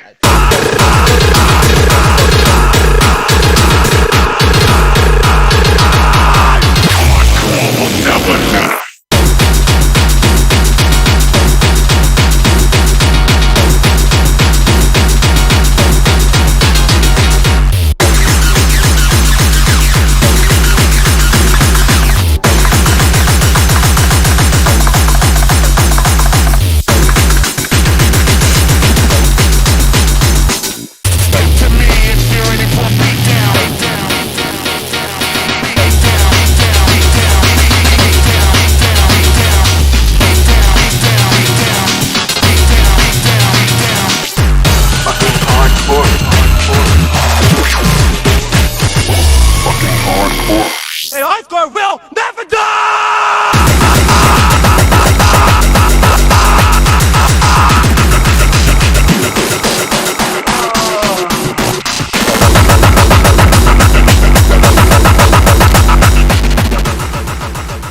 More spice to the link with Luke Producer, because he was on the other side of that, right? And that's on Sonic Terror, Lynn's label. Shout to Lynn, by the way. Easy. Yeah.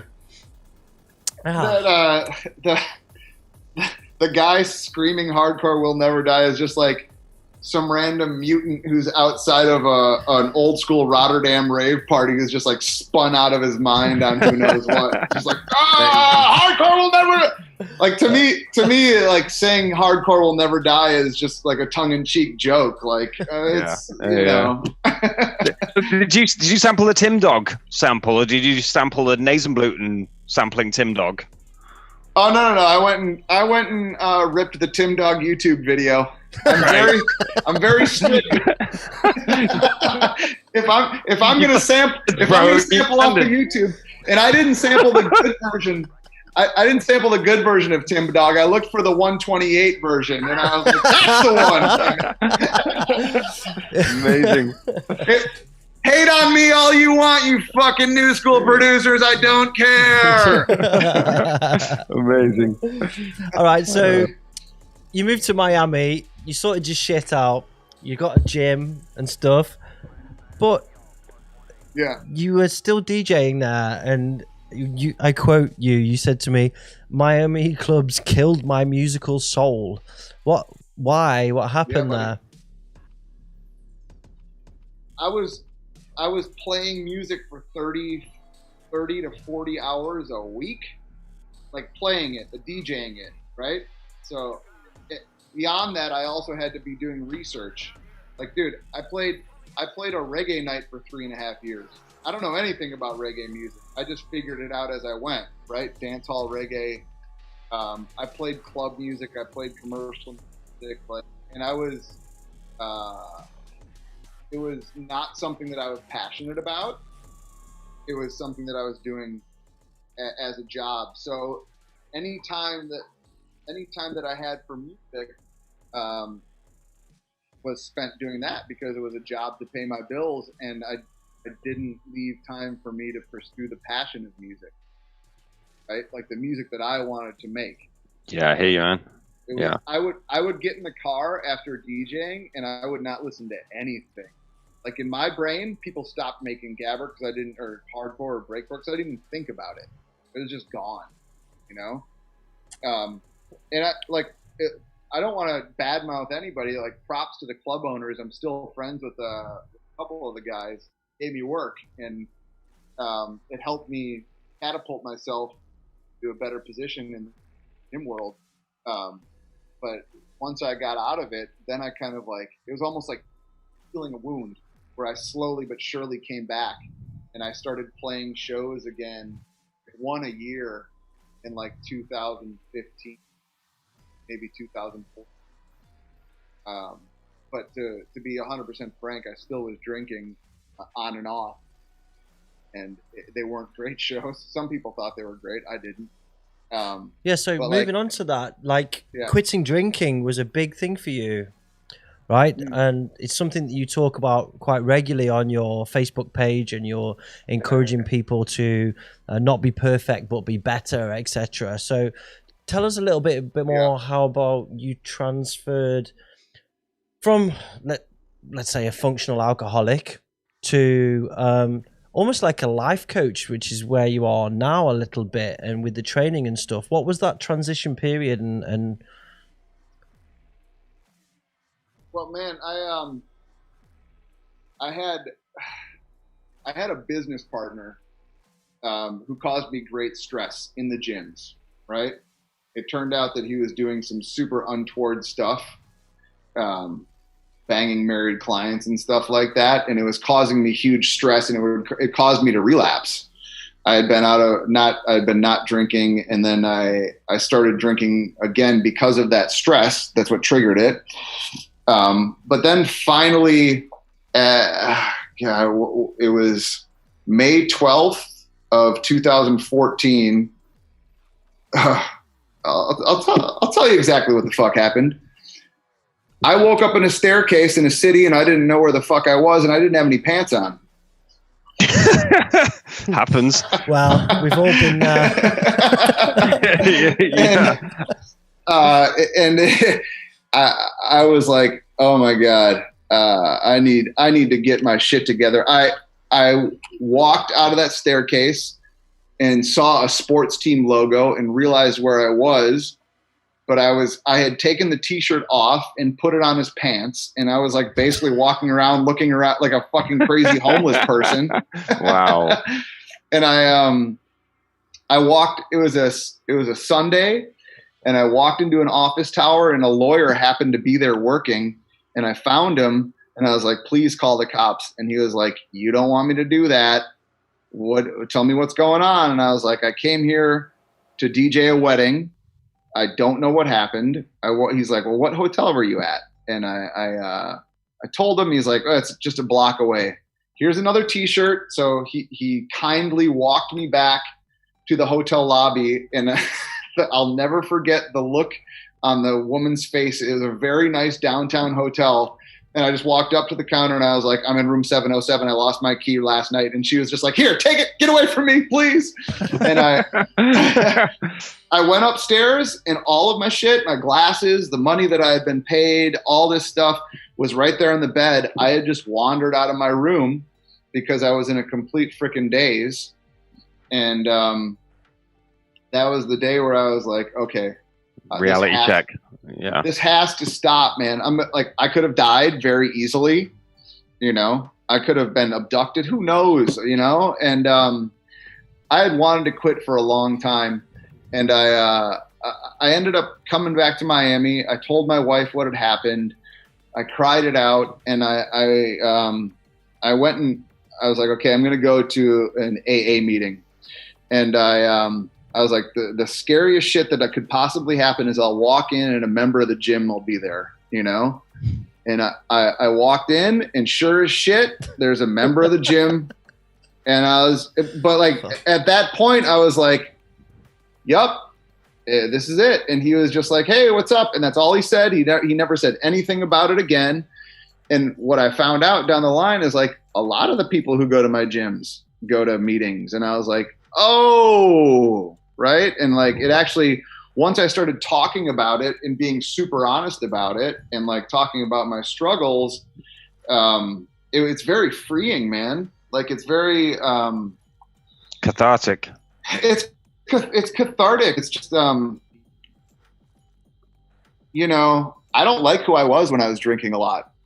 I know that a lot of people had this vision of me as being like an out of control wild man, but I was dealing with demons through drinking a lot. And like, it wasn't good for me. It wasn't healthy for me. Like, and, you know, I feel sometimes you got to take those things almost depending on your personality. You got to take those things to the extreme to reach that point where you kind of go, I've got to change. Yeah.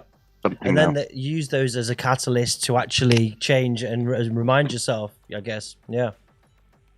Yeah. And that's, you know, people ask me all the time, they're like, do you feel like you should want to go back ever? And I don't, you know, I have no desire to go back to it. Sorry, my wife got some groceries delivered and they're out, so I think I got to talk to some dude real quick. Play some music. Yeah, I'll play some music. I'm going to play Doormouse, Piss. Perfect.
Well, you're now perfect.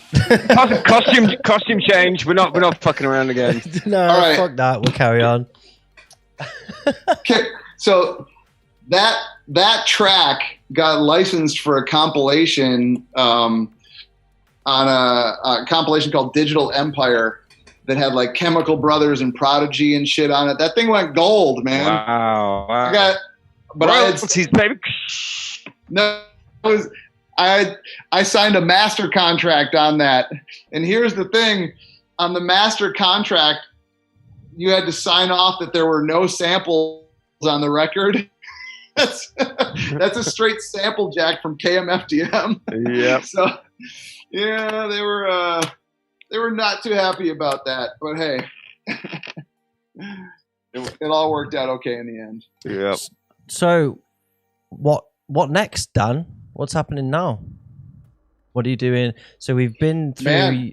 You've reinvented yourself, and I don't know. You've kind of rediscovered music. It seems your Doormouse page. Here's a question: What have you learned from all this so far? Like, from all this crazy shit that you've been through, like what do you feel that you've learned from it all? You've got to be forgiving to yourself. That you have to apologize and move on. That you can't hold on to shit that you did 20 years ago and let it define you. Totally. That you can reinvent yourself. But you can also for me, just to be here talking to you guys, like to still be embraced by this community is fucking amazing. You know, like, it's pretty phenomenal that I'm allowed to put music out and still do what I'm passionate about. And still, you know, go places every once in a while and play music. It's, you know, I feel humbled by it. I really do. Cause I still love it, man. Like I still love this music. I still love playing it. I still love listening to it. Like I was telling Joe before, like, some of your new tunes, like I put them in mixes and I go out and run and like, it gives me adrenaline rushes, you know, like it's, and I like, not to be too conceited, but I still love listening to my shit, you know, if you don't. Yeah, for sure. You should love your own shit, man. I love listening to your shit. Kin said before in the chat, I've got loads of Doormouse records. So have I. I've got fucking I got them all out just in case. This is my fanboy moment. So speaking about that, let's do the whole Skelechairs thing, because it's from a lot of made people. Of human skeletons. Yeah, chairs made of pussy hairs. So you weren't aware of how big that was going to be, I guess, because it's what most people know you for, right? Skelechairs, I think. Yeah, like to me that was like a random different style of track that I did. I didn't expect it to be anything, honestly, when I made it. And it was on a demo that I gave to Deadly Buddha, who ran Deadly Systems at the time, and he was like, "I want this thing. I want this." Yeah, and he was like, he was all over it, and I was like, "Okay." He was like, "I'm going to cut it backwards, and we're going to put it on the side by itself." I'm going to put it on. Yeah. Let's put it on. Deck cam. Deck cam. Activate the deck cam.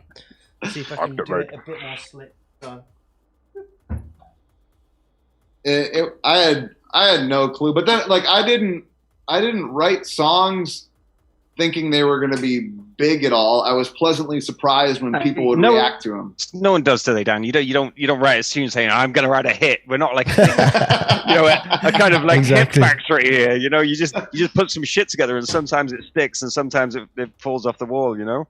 Yeah, I mean, I spent a decade basically holed up in a bedroom just making music nonstop, and that was one of the things that came out. You know. Yeah. I love the artwork on this, by the way. Yeah, that's drawn by Joel Deadly Buddha. I'll put it here so it can be seen. Yeah, he was. Yeah. Go ahead. No, please. He was one of my like first DJ influences. One of my favorite DJs when I was a teenager. And the fact that he was like, "I'm going to put your record out," I was like, "Holy shit, this is amazing!" It was the first record that I saw ever that played backwards, and it really impressed me. And yeah, we used to have a routine for this. Me and my mate Dave Gibson. Gibbo, yeah. I used to play sets, and he used to break beatbox and MC at the time, and we used to have a routine that we did with this track where he would spit bars over the last bit of it, and I would do like a. You need to get him on the show, man. I will. I'd like to. Do it live. Yeah. Right, I'm going to play it. This is the original Skelechairs on Deadly Systems 5. Your Drugged Future. Enjoy. I hope it's the right speed.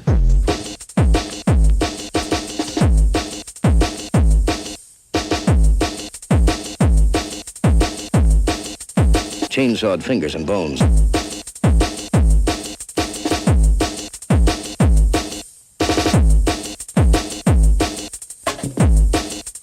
Chairs made of human skeleton.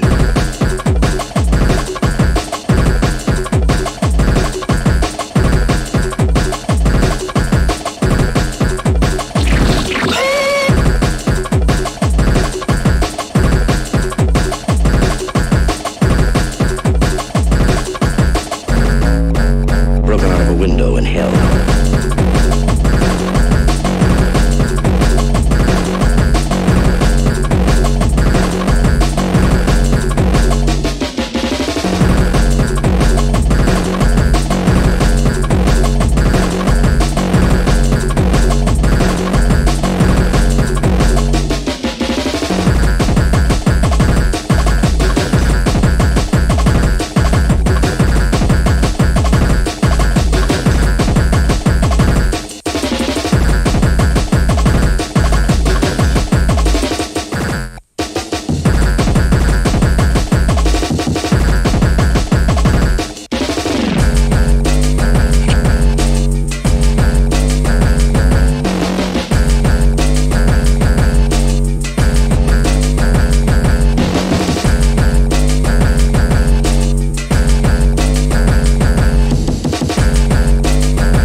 Such a killer track, Dan. Awesome stuff. Not gonna lie, it still kind of hits. Yeah, for sure. Amazing. And then, you know, Aaron picked it up and sampled it and did what he does and just took it in a whole different weird direction. And oh, I just so happen to have that one here.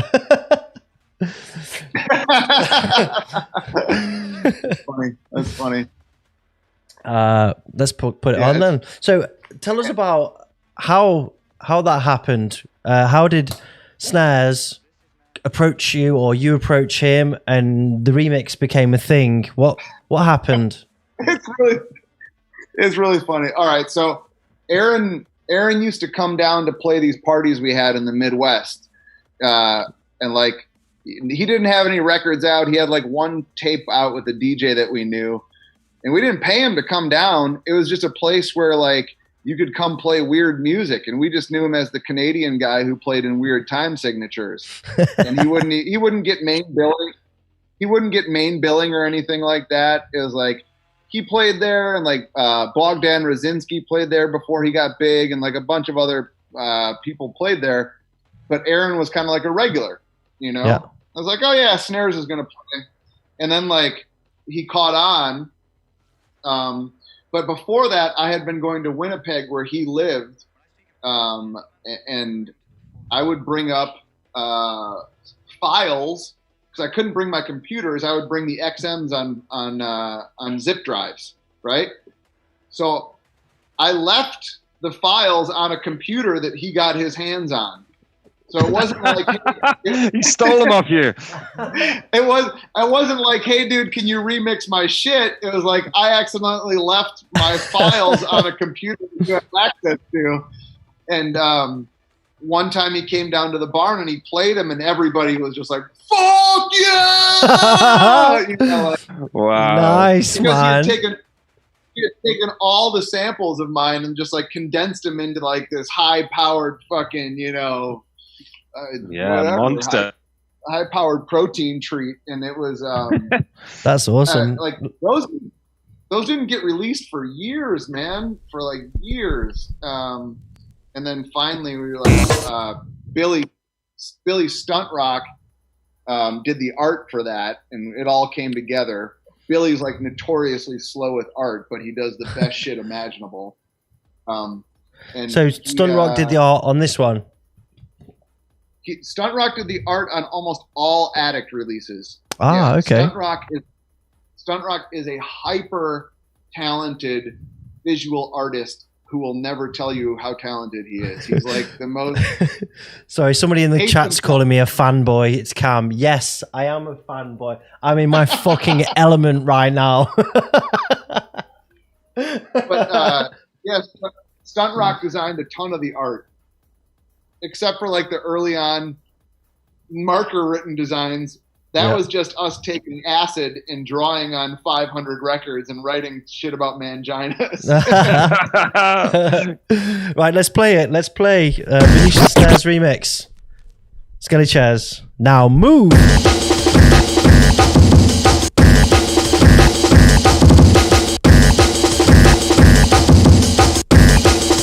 Broken out of a window in hell.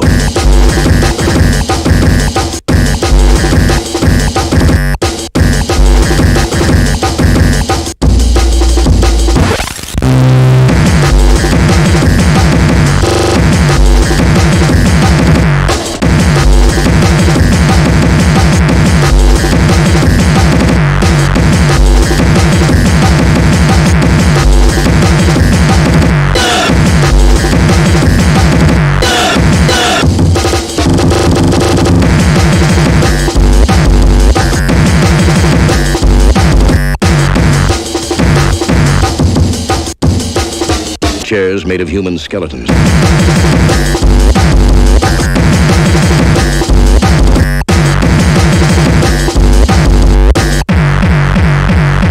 Now move!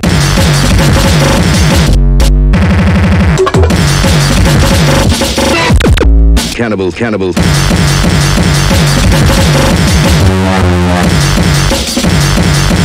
Broken out of a window in hell.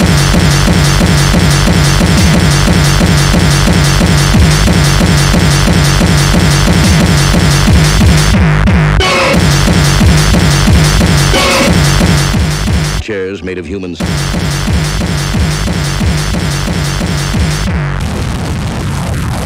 Now move!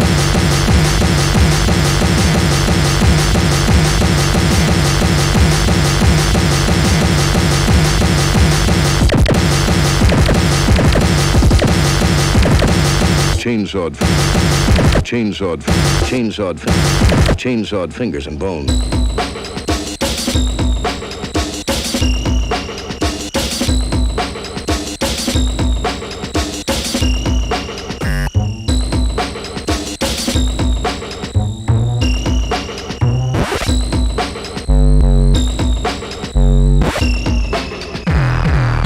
Actually, yeah, we'll carry on. I like this drop.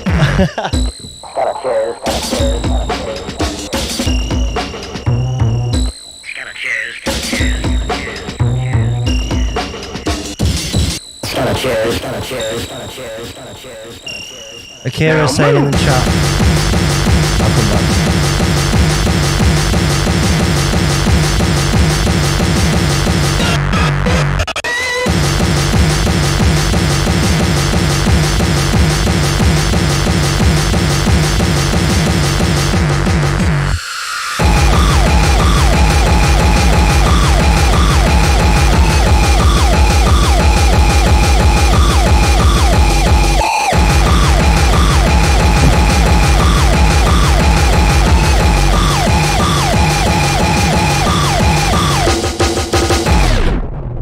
Boom.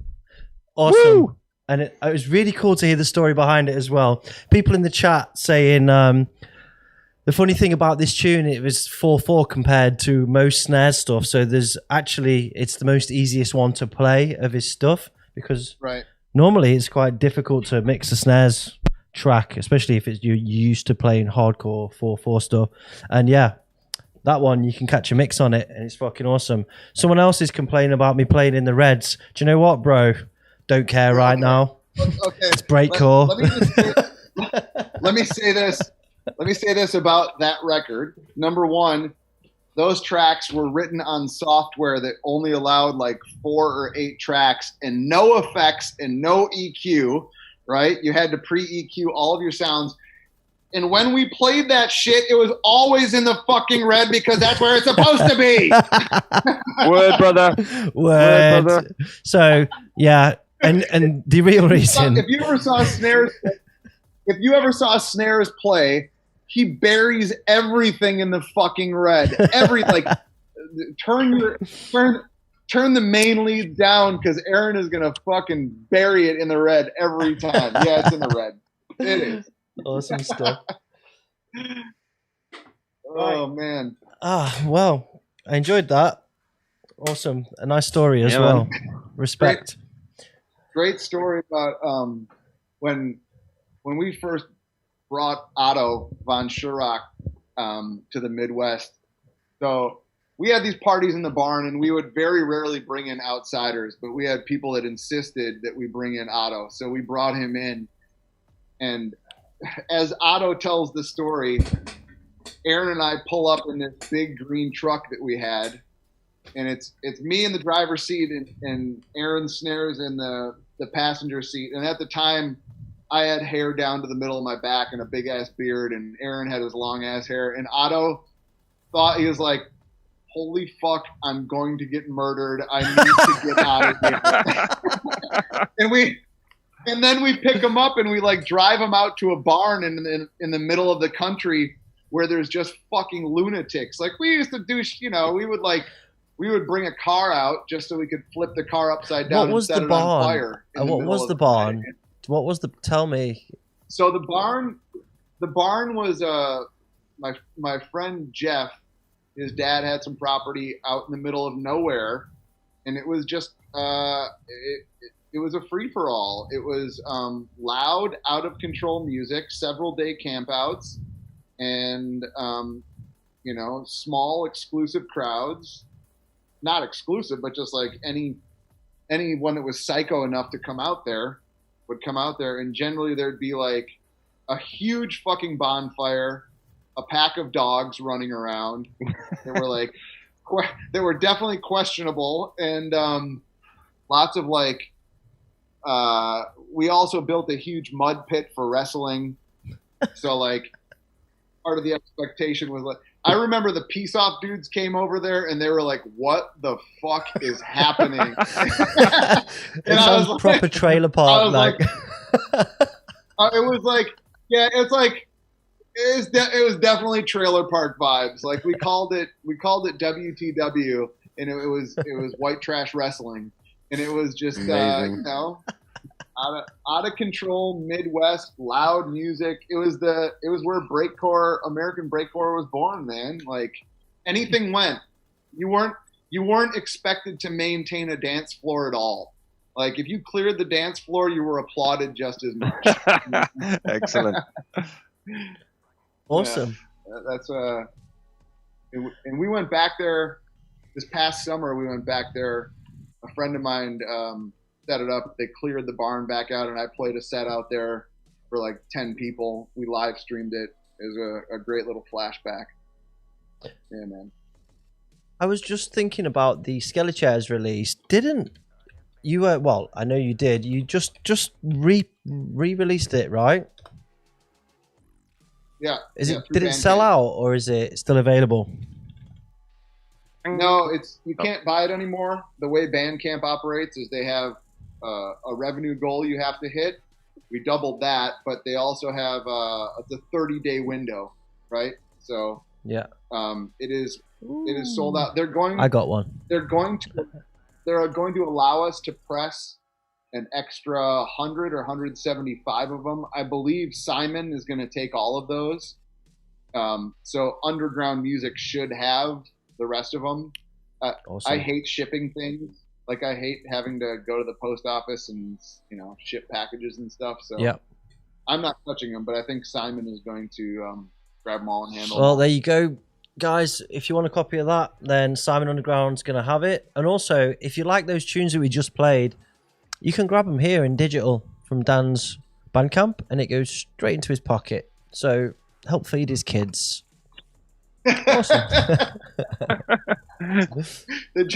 The gyms and the online nutrition service do that. I don't try and rely on music to make ends meet. We're all the same. Have you got your own? Have you got your own brand of BCAAs and stuff as well? I actually have a guy who I've been talking to for a while who is trying to get me to do it.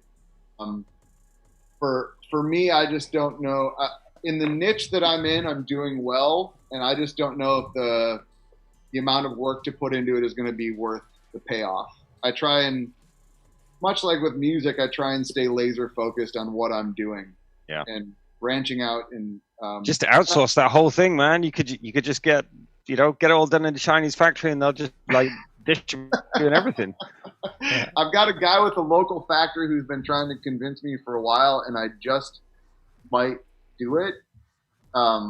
But part of what I've kind of gone through with this whole thing is I did get super busy for a long time, and I'm really trying to focus on quality of life and spending time with my kids, because time is fleeting, right? Yep. And they're going to be grown and gone sooner than later, and I want to spend a good amount of time with them, and I want to enjoy life without working myself into the ground. I had a pivotal business mentor. At a certain point, I had it in my head that I was going to open 100 gyms. And she came to me and she said, "You can do it if you want to. I know that you have the drive and the will, and you can do it. You have the resources. Are you willing to lose your marriage? Are you willing to have your kids disown you? Are you willing to never see them again? Because I've worked with a lot of people, and I've seen that happen time and time and time again." Yep. Hey, man. And Do you read James Clear? Do you know that dude? No, I don't. Atomic Habits, man. You should. Yeah. Atomic Habits is a great book. Oh man, dude! If you haven't signed up to his mailing list, he does this amazing thing every Thursday. He sends out this email and stuff, and it's just like kind of 3 tips, 2 quotes, 1 question, and it's so good. Like, if you're not on the James Clear mailing list, you totally should be. But he talks about this kind of 4 burner thing where you have, you can. It's like a cooker, an oven, where you've got kind of 4 hobs that you can switch on. But with your life, you can't have all 4 on at the same time. So you've got to choose where you put your energy into, and you can go all out and have one burner just full on, and you could have 100 gyms if you want, but the other burners have got to drop down. And you've got to make sacrifices, and that's the truth, man. That's the way it is. You can go hard, but there's sacrifices to be made, and you've got to understand where those appreciate where the compromises are, right? Yeah, absolutely, man. That book is great. I just forgot who the author was. He's an amazing guy. Sitting on my nightstand, a client gave that to me, and I took a lot from that. My father has been very informative on that, and when he found out that I was going to start doing music again, he was like, "Okay, that's fine. Where are you going to find the time? Where's the time coming from? Where is it coming away from?" And I had to think about it, and I schedule in my music time now. Yeah, I've got mine in the room over there. Great book. I schedule in my music time because it is important to me, and it does make me feel good. But I have a start and a cutoff because I've got so much other stuff going on. It's one of those things where you're absolutely right. Those 4 burners, and if you don't watch out. Yeah, I think the 4 burner thing is like it's jobs, family, friends, and relationships, or something like that. Your partners, and you have different intensities in each at different times of your life. Depending on how hard you want to go at different things. If you want full on a relationship, then you kind of, other things have to take, like friends, and take a bit of a backseat and things. And these things move dynamically through your life, as you go. But yeah, when you're aware of that, you can choose what you're putting your energy into. But then you can also decide, if I want to go full on, then like I say, you've got to make compromises, haven't you? But that should be a conscious decision rather than just kind of shit just happens because you're not thinking about it, With the gyms, I've worked really hard to create systems and processes, and that has allowed me to find time now, because I'm no longer the one delivering the services. The systems and processes are strong enough so that I can step away and do other things. But for a long time, it took up a lot of my time, and before I started paying attention to things like atomic habits and the stuff that's built into that, it was a lot of running around like a chicken with my head cut off before I got it right. Yeah. The trick is building systems, right? It's kind of rather than doing all the work yourself, you work out a way where you can scale it and other people can do the work, or you can automate it, and Yeah, Joe. I'm a project manager. I know. About that. Yeah. That's my job. Yeah, man. That's been huge for me with running the gym. And I wish I would have learned it 5 years earlier. But right, you learn it as you go. And totally. And for me, it's the same with making music. I mean, I said at the start, I've made 30 tracks this year, and that is all because I've nailed my workflow. I've kind of got so much of it is automated now, where it's the way I work, I can get through things really, really quick because there's really simple processes, and a lot of the hard work is done for me. So it's just, a lot of it is just creative process, but because there's automation and there's workflow in there that's just nailed down, it means you can work so much faster and you have more time to do other stuff. Yep. Anyway, we digress. Okay, well, Dan, what's next? You've got your prospect show starting this week, right? Woo. Yeah, that's correct. Well, what's next is I got to take the laptop that I was on first and go find out what's wrong with the battery. The prospect show will be music based. I will have a few guests on from time to time. Not going to say who it'll be. It'll just have to be a surprise. But I still enjoy mixing other people's music, especially with the technology that we have now. I've got in my garage, I've got a 3 turntable set up, and I've got Ableton set up. And I've got a huge Ableton file with just, a ton of music that people have sent me. Like, Joe, you were kind enough to send me a bunch of stuff. Al from Motormouth sent me a bunch of stuff. The Prospect guy sent me a bunch of stuff. Somniac 1 always sends me her stuff. Julian Stasma sends me her stuff. All the Midwest guys like Anonymous and Stunt Rock and all those guys still send me their stuff. So there's no strict format other than playing music that I like, talking a little shit in between. The record on Motormouth, I'm not sure when it'll be coming out, but it will be done. I've got to finish one more track, and then we'll see where it goes, man. I don't have huge expectations with music. I just enjoy doing it. I do want to get back over to Europe and play with some of you guys and have some fun and play on. You can come play with me, Dan, anytime. Yeah, man. I'm ready. Get your ass over here. If you're in Belgium, you can stay here, and if you're in Holland, I'm sure Greg will welcome you. So just move your ass. We're here. Bring it. Now move. All right, Dan, thanks for coming on the show. Let's move into our next section, and that is the What's Hot section. What's Hot? So this section is all about what's hot in the world of hardcore and the long-reaching arms of hardcore. I'm going to play something now by a good friend of ours on a label of another good friend of ours. This is the Technoist remixing Enduser, Collapsed. Enjoy.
Mike on the cowbell tip. All of the loved that cowbells. too. There was someone asking for cowbells on all the way through the NEWBLOOD section. They finally got some cowbells. You got all of the fucking cowbells. Can't go wrong with a cowbell, right? No. Shout to Mike. Shout to Lynn. Mike's got a big album coming out, man, and a big baby. party.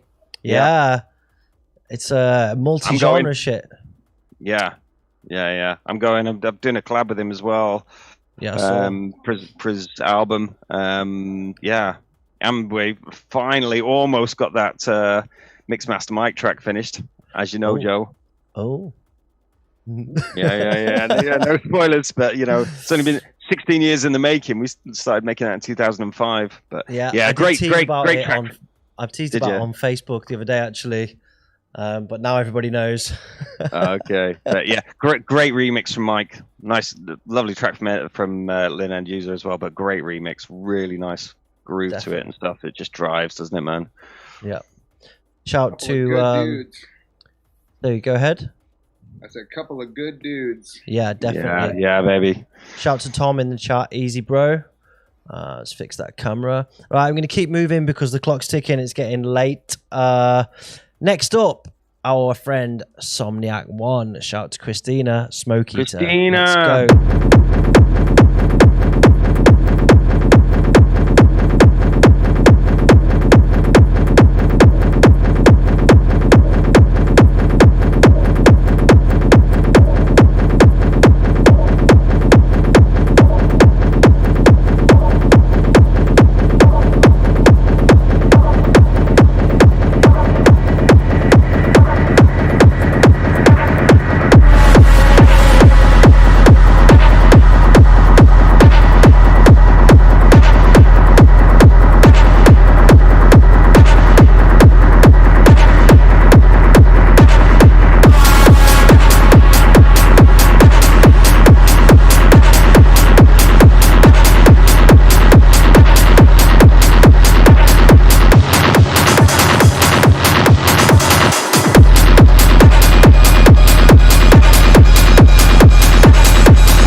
Christina murdering again.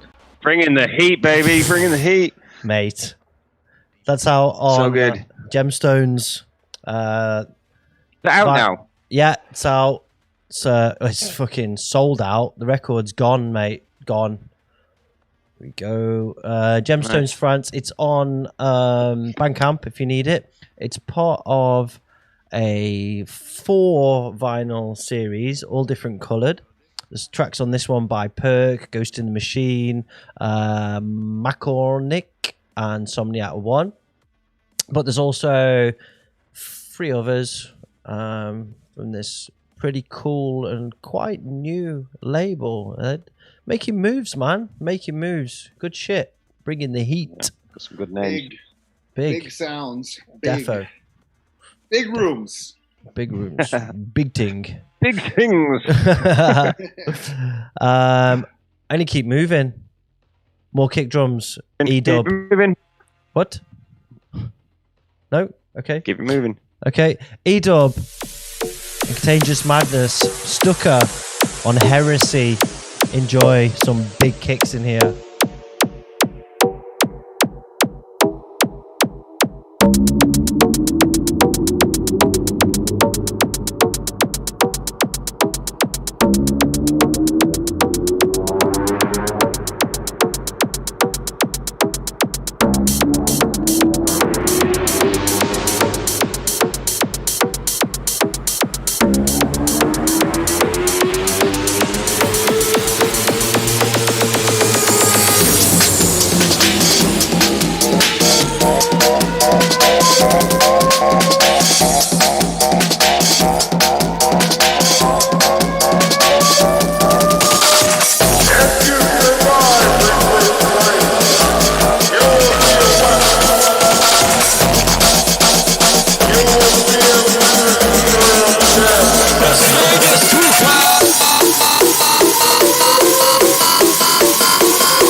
High energy hardcore there from eDUB, about to come out, or just no, it just came out on Heresy. Shout out to the Heresy crew, shout out to Davey, shout out to Eduardo. Davey. What up? What do you think of that, guys? Yeah. Yeah. It reminds me of like a dubstep, hard American dubstep sound. Yeah. It's got that kind of like a bro step. Yeah, definitely bros. That kind of sound on the bass, because like that kind of big rhythm bass. I think eDUB's one of those people that it's a bit hit and miss for some people. He sits on the boundary of like crossbreed, hardcore, and some, dare I say, up-tempo influences in there, and it's kind of, some people get it, some people don't. Yeah. Where's he from? Spain. Yeah. Cool guy. Is that like what you were just playing? Is that like a sound now? Is that a new subgenre? It's very, his sound is quite unique to him. Some of his earlier stuff was likened to Igor in that the build-ups are quite similar, but I think his sound's quite unique, and some of his crossbreed stuff certainly is very, very unique to him. You can tell an eDUB track when you hear it. You don't mistake it for anybody else. It's for sure. I'll hook you up with some links to some stuff, Dan, if you're interested in more. No problem. Yeah, always. Awesome. Right, let's keep going. Oh, I'm gonna play a video. Let's watch this new Ophidian video. Fuck. I like his shit. Have you seen this, Dan? Oh man, this is crazy. Right, let me bring it up. Sorry about the little delay. Here it is. Boom. Let's go.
Mad props. Fucking hell, mate.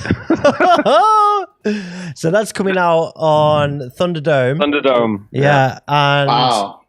let me just different level, isn't it, man? That's just insane. That's it's very bright, sunshiny. Reminds me of going happy, to like breezy, palm trees. What I love about the way that he does stuff is that his juxtaposition is so fucking great because his melodies are so beautiful and like his mastery of the industrial sound is like it's not. He just takes it to another level. It's fucking great, totally. So that's coming out on this Call of the Void album that's coming out on Thunderdome. Thunderdome,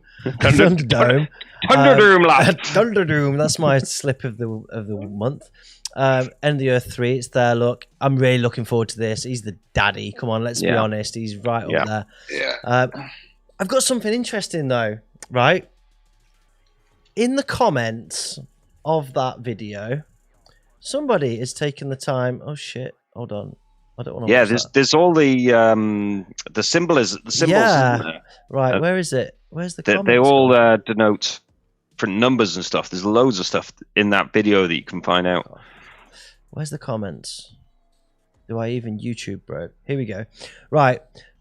I'm not going to read all the way through this, but it's super fucking interesting. If you go over to YouTube, the End the Earth video, all of the symbols that you see in your video, they mean different things in the Cistercian whatever of notation, a scoring system used by the monks in the Middle Ages. If you take the symbols one by one, this is what you get as a result. So these actually mean things. So he's given hidden messages within the video. So I'm not going to go through it all, but there's a rabbit hole there. If anyone wants to go and jump down the rabbit hole, then jump over to YouTube and take a look at that. But not now, after the show. Right? Thanks. Definitely some occult symbolism going on. Yeah, baby. Man. Yeah. What I will say is be careful how deep you dig on that shit. Because I will just say that. I've got a good friend who's an older gentleman who has gone deep, and he stopped me at one point and was basically like, stop playing because you're going to get torched. And I took it to heart. I took it to heart because the whole Midwest hardcore vibe had like a satanic element to it, right? And some of us took it to heart, and I'm very thankful to my friend Chuck Goldman for stepping in at a certain point and being like, don't play. Yeah. Anyways, moving on. Let's have a bit of drum and bass. We've got some brand new Donny to drop. Love a bit of Donny. Catharsis, Slippery Slope, Donny remix coming out on Other Side. Let's go. Do not go gentle into that good night. Old age should burn and rage close of day. Rage against the dying of the light. Though wise men at their end, no dark is right. Because their words had fought no lightning, they do not go gentle into that good night. Rage against the dying of the light, of the light, of the light, of the light, of the light, of the light, of the light, of the light, of the light, of the light, of the light, of the light, of the light.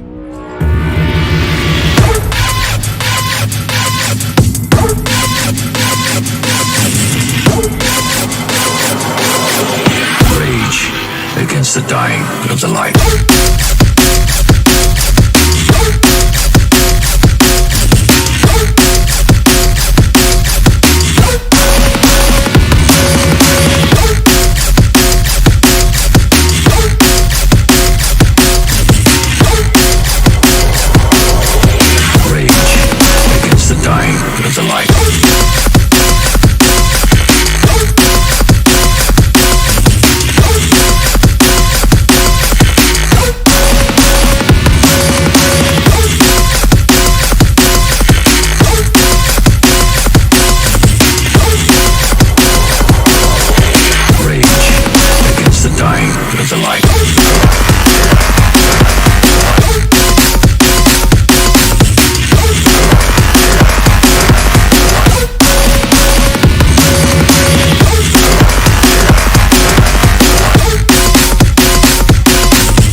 of the light.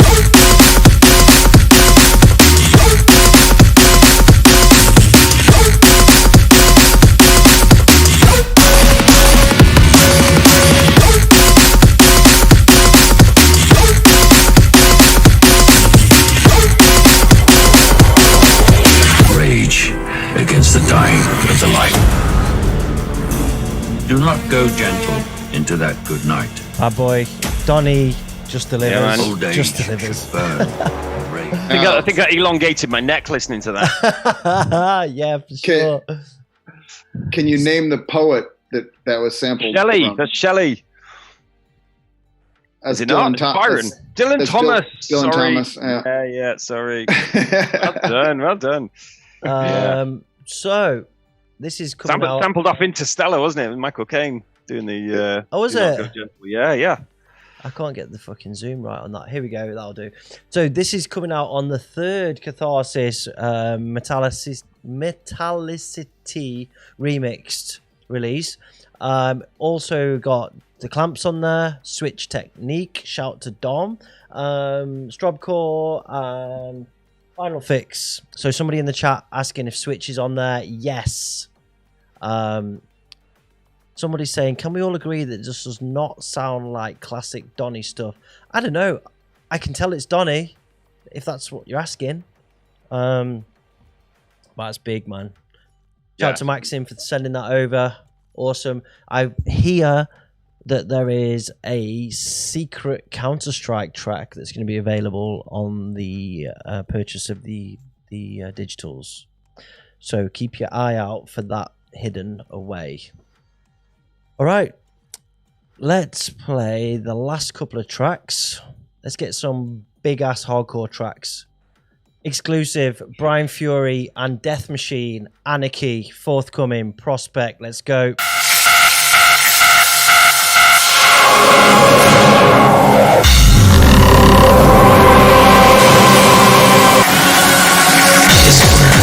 Chaos, anarchy, now that's fun.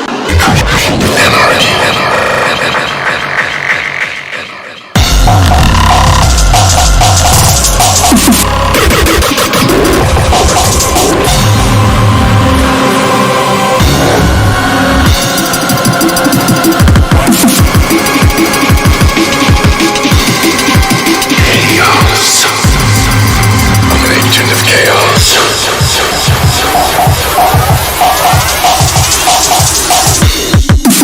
Are we having fun or what?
Over this a bit because it's not out, and yeah, Fury. Yeah, Dan will probably sample off YouTube. Yeah, Dan will sample it.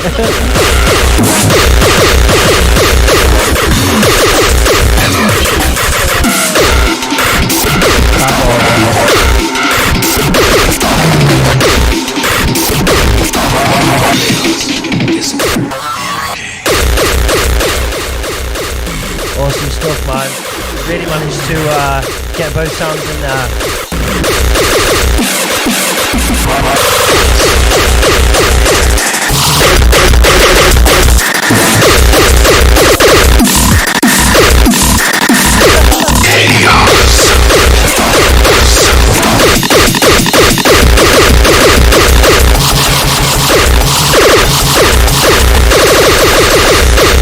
Set the established order, and everything becomes. Kin's written. Coming out on a Dan Doormouse remix EP coming soon near you. And Kin's written. Already in production. Kin's written. Fish is more happy compared to Fury. Well, I think Fury's a bit better nowadays. Actually, I spoke to him the other day. He's absolutely loving life. So, there's a rumor he might be doing a release on Oblivion Underground, which is quite exciting. There's a rumor. Where did you hear that, Joe? Well, I just heard it on the grapevine. You know. There wasn't much room above anywhere for more signal on that track. Oh no, that's Fury Breeze Block mastering all the way. Fill every single quadrifuzz kicks. Yeah. The loudness war is over. It's just Fury stood there like bitches. Awesome stuff, guys. Thanks, Steph, for sending it over. Thanks, Gareth and Fury, also wicked stuff. All right, we've got one more track to play, and it's a biggie. Thanks for sending this over, Kin, Akira, All Rise, forthcoming, Prospect. Nice. Something like this.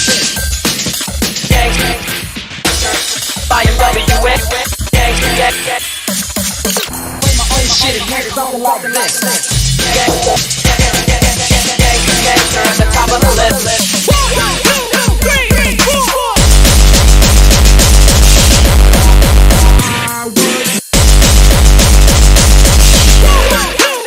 Kick it out.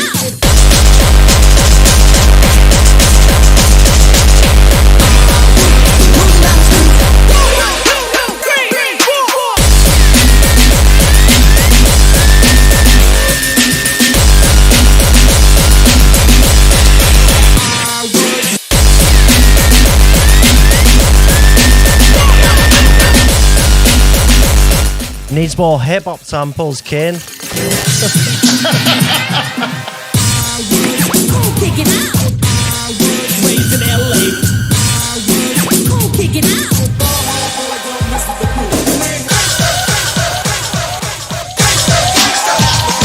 over this shit so it doesn't get ripped. Yo, bitch.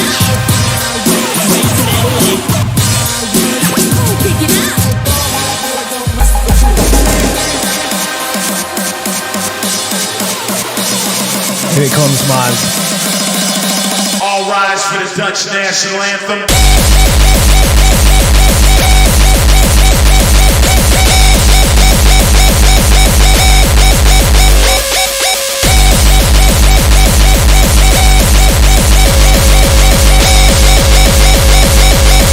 What's up? Take it! Yo! Pure dance floor stuff, man. Yeah, baby.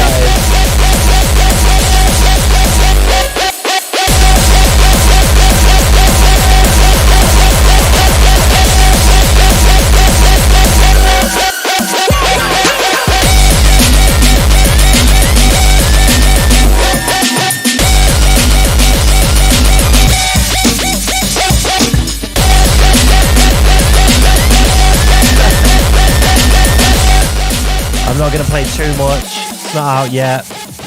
Fucking amazing.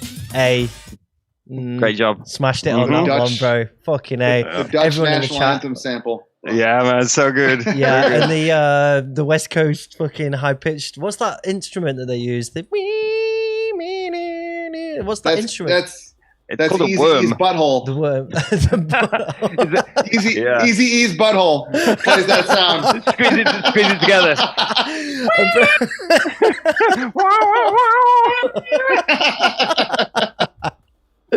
Fucking hell.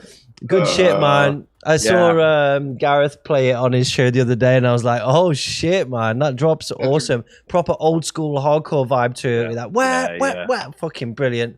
Well done, Kin. Fucking brilliant. West Coast Vladingen, which is like the just 10 minutes away from me. He only lives around the corner, Kin. Yo, Kin, come around for dinner sometime.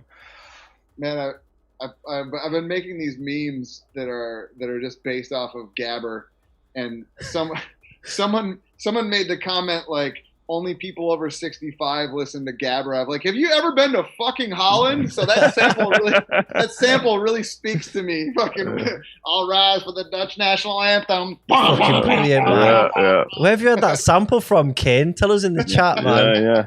I'll find it on YouTube. Gold. I bet you heard it and you were like, mine. I'm taking that shit right now. Someone in the chat's written, how am I only just discovering this channel and show? My brain is bleeding just like the good old days. Well, you're welcome anytime, man. We're on every month. And if you want to listen back, there's loads of shows of this kind of shit. So enjoy. Thanks for tuning in. You just gathered like 1,000 more Midwest fucking weirdo fans. We'll take them all welcome. I apologize in advance. Body Count. It's all good. He stole it from the samples ripped from Body Count Live. Oh, nice. Good. But yeah, catch. Dan. To tell you how much Gabba is built into like the Netherlands and stuff. When I go to the gym, well, before lockdown, and it's like I need to pee. I'll be right back. Okay, it's like pop music and then Gabba tracks in the gym, and this is like a big commercial gym. It's everywhere. You know, you go wherever you go. You're hearing 4/4 kick drums and stuff like that just in like gyms, whereas in the UK where I come from you'd never hear anything like that. It's just part of commercial music, you know, of the lifestyle and the culture here. It's crazy. It's hard for people in the States to get their heads wrapped around that. Like, when people are like, what kind of music do you make? And I kind of try to explain it, you know, it's like gym clients or outsiders or whatever. Yeah. I'm just like, it's big in Holland. You've been to Amsterdam, right? And they're like, I'm like, you ever walk around Holland and you just hear like that? Yep. Like, that's what I do. And they're like, oh, okay, great. Sounds good. Yeah. Yeah, man. It is music that missed America for the most part. Like, it's got. I mean, where you guys came, you know, from like hip hop and stuff like that, or country or whatever it was, you know, you kind of growing up music over here. To a lot of people, it was techno and Gabba and stuff. It's what they grew up with, you know. Yeah.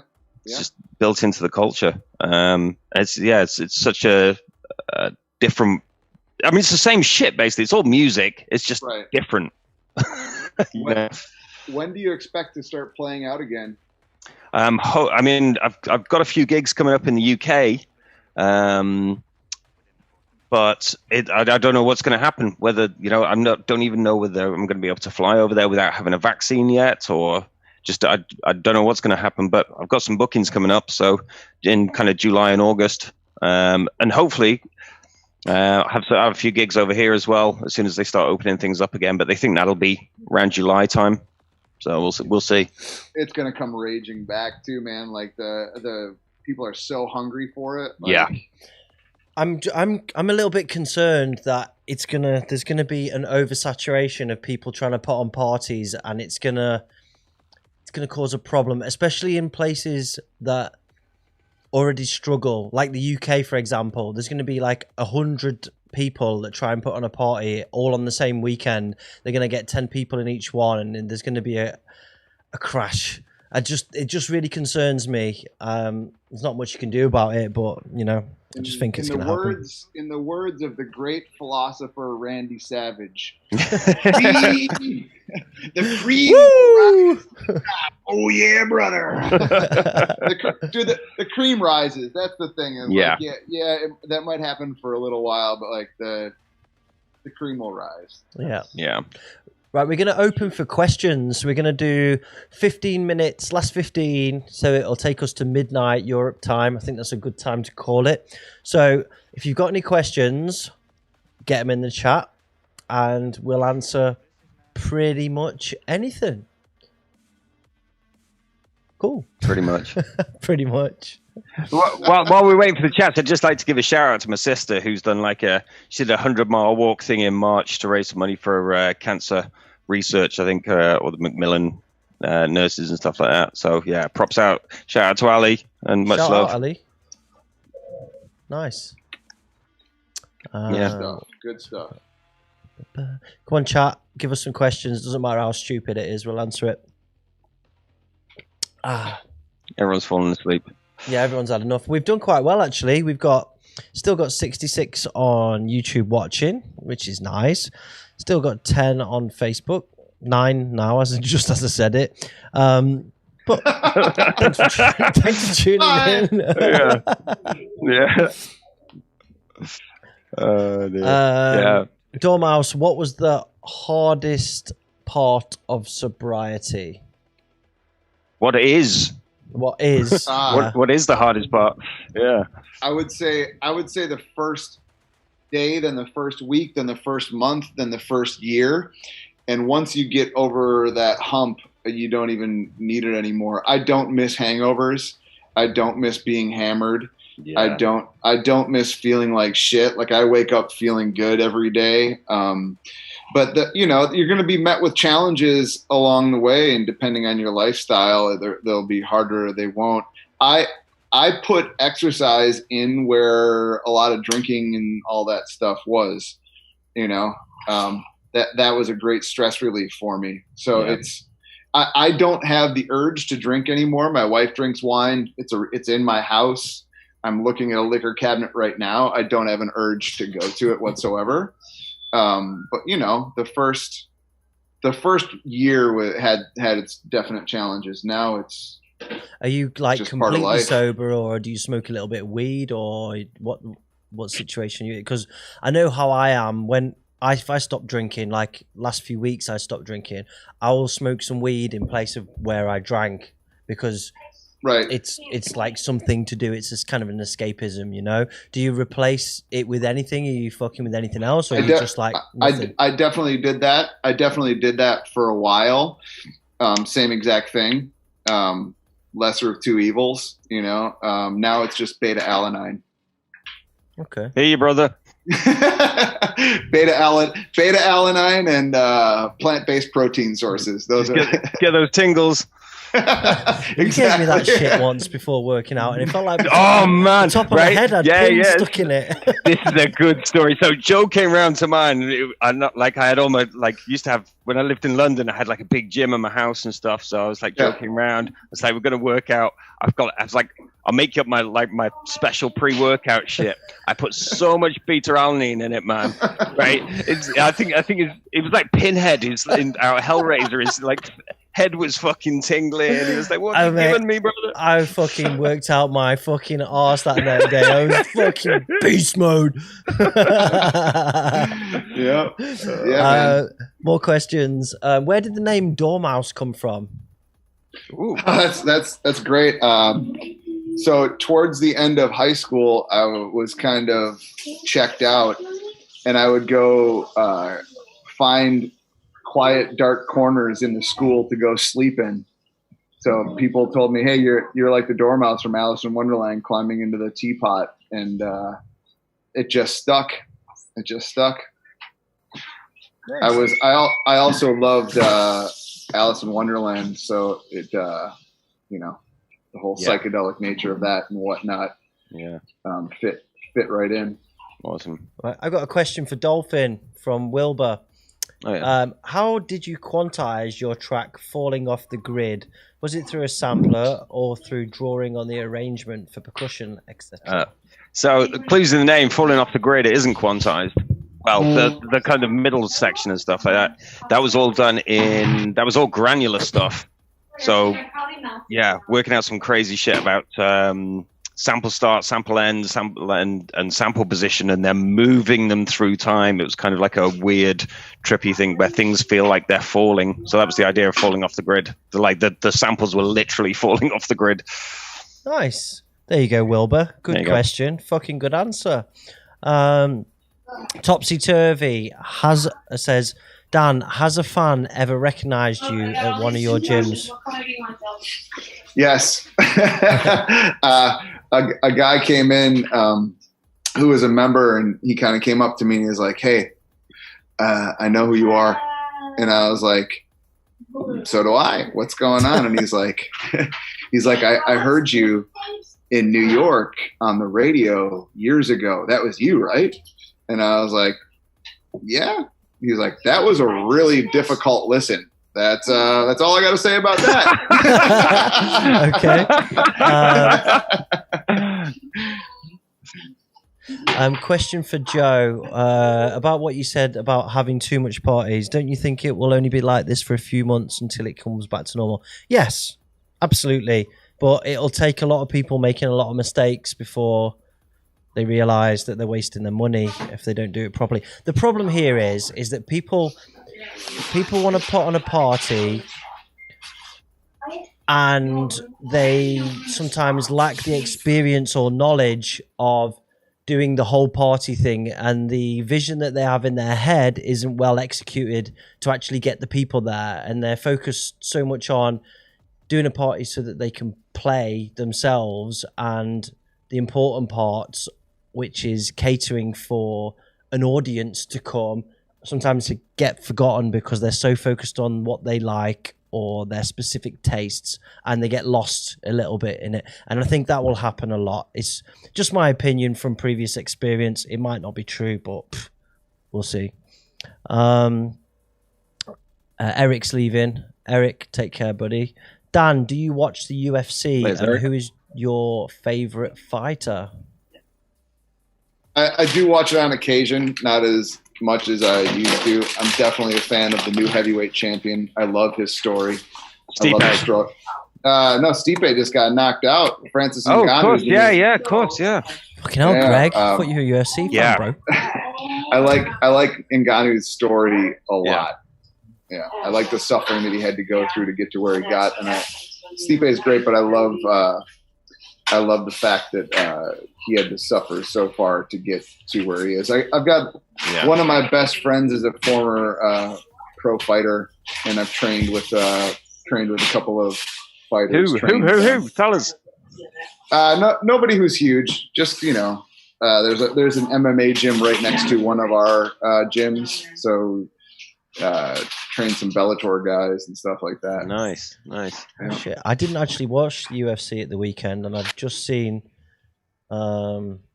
nasty. I've just seen a picture of the fucking knockout. I haven't seen it either, so I'm just gonna Spoiler alert. Yeah, so much spoilers. Yeah. Okay. Yeah, that was, and then he got hammer fisted on the ground. Wow. Yeah. Okay. Boing. John Jones is coming for him. No, we'll see what happens, man. That's not a good matchup for Jones, I don't think. Yeah, Stipe was a much better matchup for him, but yeah. Ngannou's got too much power in those hands, man. That's a scary dude. Yeah, be crazy to see John Jones get sparked. Bruh. That would be crazy. Especially after that move to heavyweight. Yeah. Here's a question for Dan and me, really. I guess, what are the best and worst parts of being a professional artist? Oof. You want to take that one first? I mean, I've got my side of it. For me, it's the traveling. That's really it. It's just the traveling's a killer. You travel. You spend 24 hours doing a 1 hour show. It's Yeah, I mean, you try and use it as much as you can. You kind of read or do music or listen or watch something, but it's a big chunk of your time just getting somewhere and getting back from somewhere. And then I also do bookings. And... It's not just you and Dan. Just saying. Oh yeah, sorry, Joe. Just a question for me and you, Dan. Actually, yeah. I actually thought that when I was saying that, but I was hoping you wouldn't pick up on it. The traveling is definitely one of the worst parts. Being away from home, and that's a big reason, kind of as I mentioned earlier, why I stopped. I mean, especially in the US, where it's so big, isn't it? People that are not from the US, they don't realize how big it is. Like, it's 9 hours across Texas, isn't it? And shit like that. It's like you can drive the whole way across Europe in the time you can get across Texas. Right. Yeah. It's massive. We used to do road tours in the US, and they are just they will crush you. Yeah. The traveling sounds super sexy. It sounds super exciting, but it really gets old pretty quick. Really fast. And I think trying to. I mean, you mentioned, Greg, earlier that you've got a 9 to 5 and you don't rely on it for money. I think once you start relying relying on your art for money, it will instantly change you. Yeah. And change your output. And yeah, I would encourage anybody who's thinking about doing it to, especially with an semi-obscure art form like we partake in, to think twice about it. You know, totally. There isn't the money in it, is there? There isn't the money to stay true to your roots, I think, and do what you and do what you love. If it's such a niche scene, you're gonna take such a hit for it that you've got to be the crazy or so dedicated, and hope that it just leads to bigger things that you blow up. But even if you do blow up, your chances are you're going to blow up into a different scene. You become bigger through mainstream or something like that, and this is not where I started. Yeah, I look at someone like Kafka, who struggled in obscurity and died before anybody read his books. Wow. Yeah. Yeah. It's considered to be one, and he's an amazing author, in my opinion. And no one read his shit until he died. Yeah. Necronomicon, Greg, is that your studio? I don't see an acoustic treatment. How is that working? It's a good question. So, I don't have much, but I did what do you call it, where you do the acoustic readings and stuff with the magic microphone thing. So I know I've got 160 dB resonant peak. So yeah, I can't remember what it's called, some plugin that kind of counterbalances that. But I kind of switch between working on really good headphones and a nice setup. It's not a bad system, and as long as you know where your peaks are, you can kind of counteract them a bit. But yeah, you switch between headphones and working on the stuff. And I've got a really nice fat sub here. This house is so awesome. We've got 5 subs. I think there's 4 studios, 5 subs in this house. Nice. It's pretty awesome. So, but yeah, without acoustic treatment, I'd like to get a bit up, but it's not a killer, and it's pretty flat apart from that 160 dB weird resonance, which is probably just bouncing off the wall behind me. Question from Antones.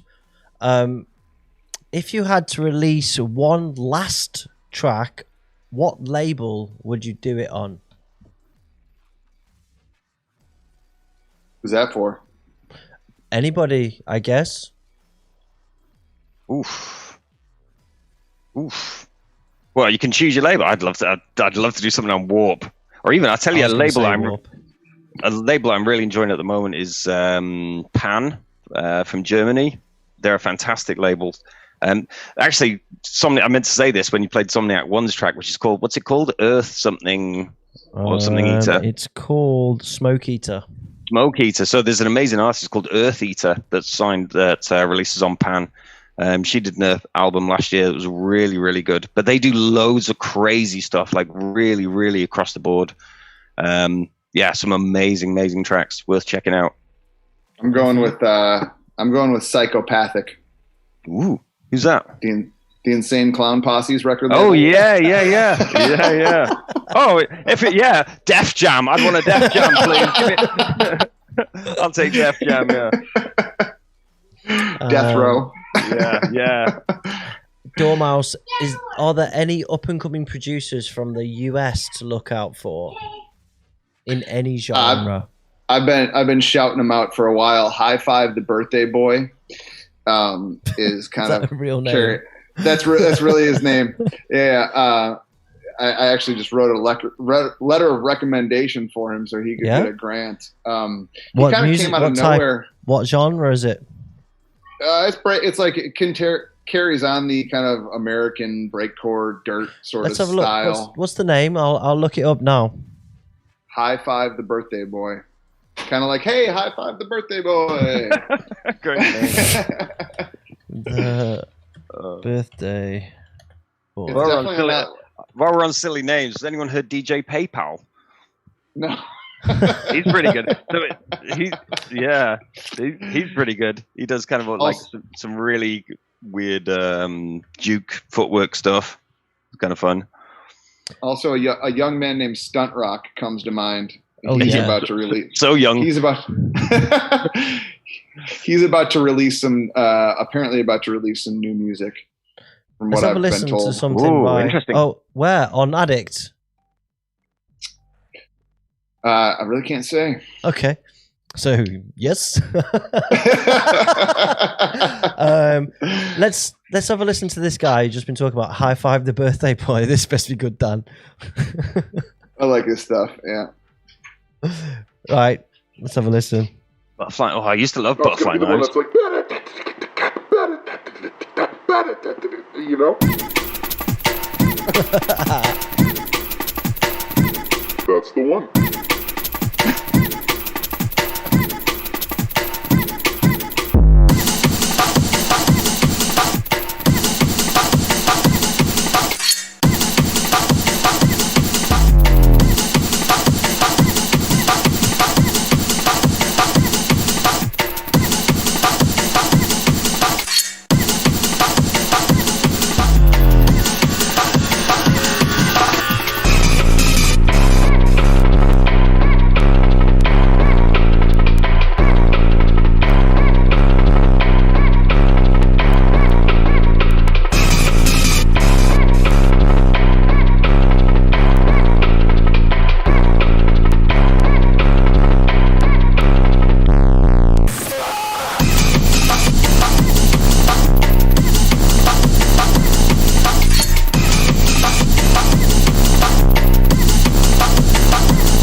Yeah, man.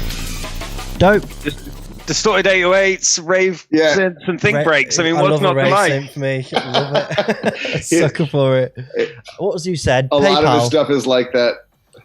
DJ PayPal. Oh, shit. Is it? Oh shit, that's wrong. As in PayPal. Yeah, got it. What the fuck? He makes pretty stupid music. Right, brace yourself. Here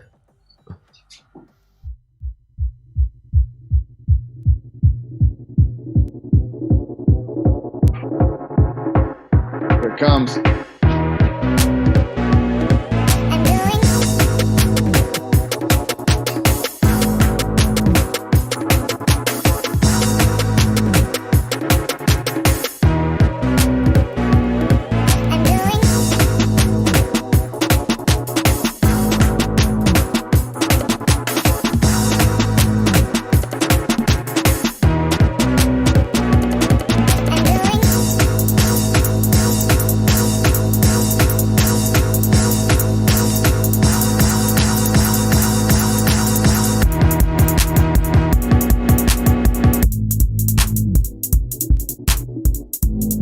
Nice. He's got a nice price point. Yeah, man. Yeah. Nice price point. got that. Nice. Awesome. Got that Chicago footwork vibe going. Yeah, but he's down with the Tech Life crew and like DJ Spin and all those footwork guys. Really like that stuff. I've been doing a kind of like hardcore version of some of that stuff, like 200 BPM, crazy footwork kind of vibes. Yeah. Couple more questions, and then we'll draw it to a close. Dan, how did you get into breakcore? From Tom, which genre did you come from? We've covered that, haven't we? I think so. Yeah. Well, okay, so I started out with a lot of early gabber, and then a guy named Bam Buell from Praxis came and visited me in the U.S. and stayed with me, and he really brought a kind of, I guess, disorganized, new, weird sound to me, and it kind of pivoted a little bit about the way that I thought about the way that you could organize music and sound. But it was already happening by then. Distort 1 had come out, and there was like a breakcore gabber-ish hybrid on there. It was just a matter of sampling a lot of different sources. You know, I've always been a sample junkie, and like you're wearing the Public Enemy shirt, like the way that they sampled and arranged stuff really spoke to me. You know, the way that Dre did the first NWA records really spoke to me. Yeah. Kind of this barrage of sound, the wall of noise sound, as they called it. Yeah. So I always liked breakbeats and chopping them up, and the idea of doing it at 180 or 200 BPM just made sense in my brain. Okay. Next question. Dolphin, is the melody and sound design of The Extinction of Silence inspired by Kraftwerk? No. Okay. Next. No, actually, I'll tell you a story about that. Just a quick one. Yeah. So I was building I kind of built this thing that was like a kind of random arpeggio maker thing, and it basically it's some weird kind of cyclical thing that basically takes notes in a certain key and then spins them through this kind of, it's really hard to describe. Basically, you've got a line here, and every time a note goes past it, it pings a note. So then you have like this series of eight notes all in the same key that go cyclically, like a kind of thing that moves, a shape that moves, and every time it goes past the line, it plays the note. So then you kind of get this really weird kind of arpeggio, and then I ran that whole thing through another arpeggio, and that made me this insane melody thing, and I took out the bits I liked and resampled it. And that's why Dan samples from YouTube. Yeah. I was looking at him when you were talking. I could just see him going, "Fuck that shit" in his head. Samples from YouTube. I do have a synth or two in the garage, and yeah, going way back, I have played with synths a lot. So I understand. I get it. Yeah, but yeah, love Kraftwerk though. Yeah. Like hugely influential, like growing up, for sure. Same. Somebody asked before, Dan, when am I going to get my chairs back? That is someone talking. That is someone talking from the old school. That is a reference to there was a track that I made called Metro Man on Distort 4. That we used to call public access in the middle of band practice breaks. I was part of this rock and roll band for a while. We would call up and harass it was a show kind of like this, but you were able to call in on and harass them. And there was another guy that would call in, and all he would do is he would call and he would be like, "You're sitting on my chairs. I want my chairs. It's time to bring my it's time to bring my chairs back. I want my chairs back." So you're never getting your chairs back, whoever you are. Awesome. All right, I think we'll do one more. In the meantime, I'm gonna pimp the next show. So it's gonna be a beast, right? Yeah. History of UK hardcore. Yep, nice. It is going to be a beast. Let me just put it up again. The page is already up on Facebook, so if I later Skeeter, by the way, later Skeets, thanks for popping in, mate. Big up. And yeah, if I eat tuna, it's dolphin friendly. He wanted to know.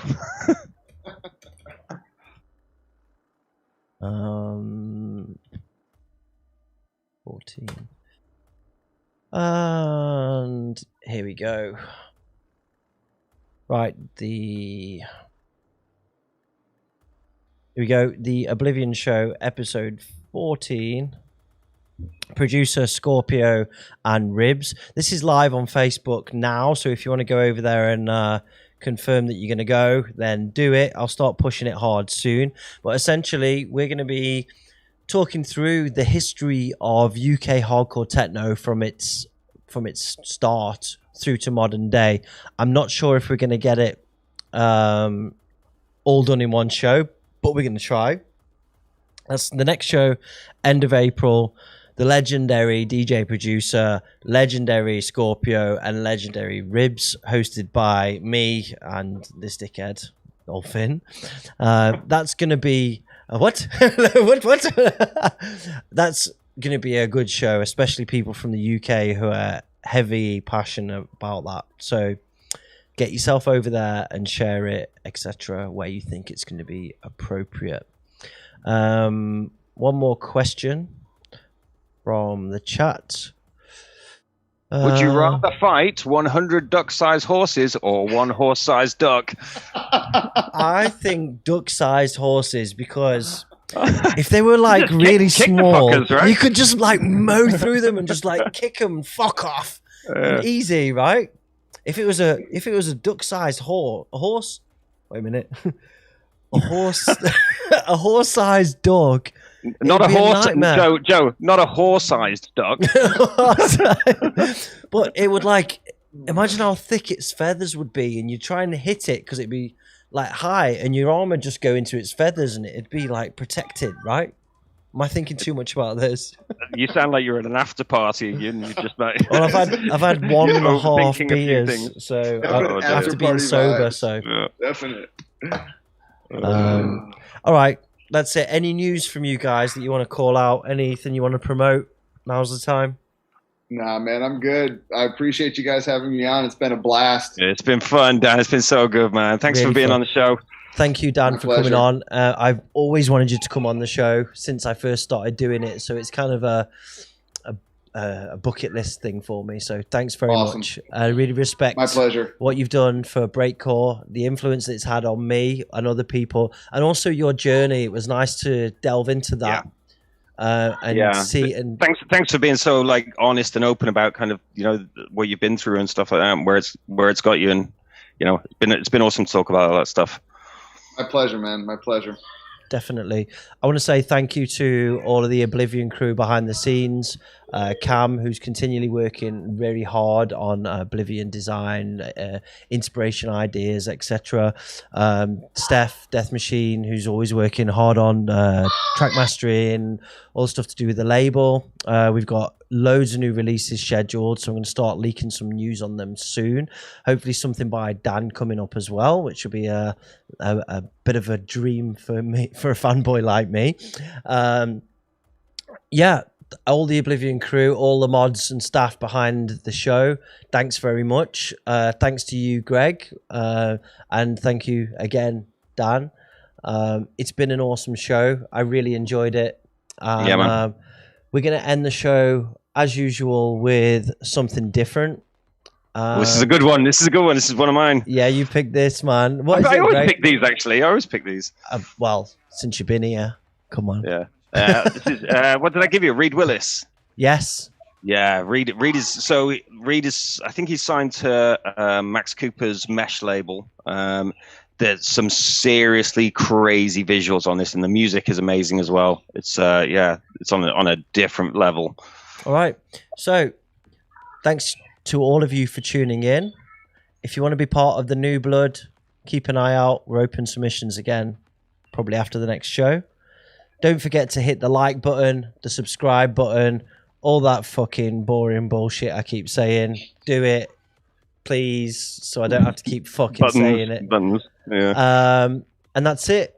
Thanks for tuning into your favorite show, and we'll see you next time. Peace, guys. Peace, Bye. Joe. Peace. And I should click the button. Bye. Click the button.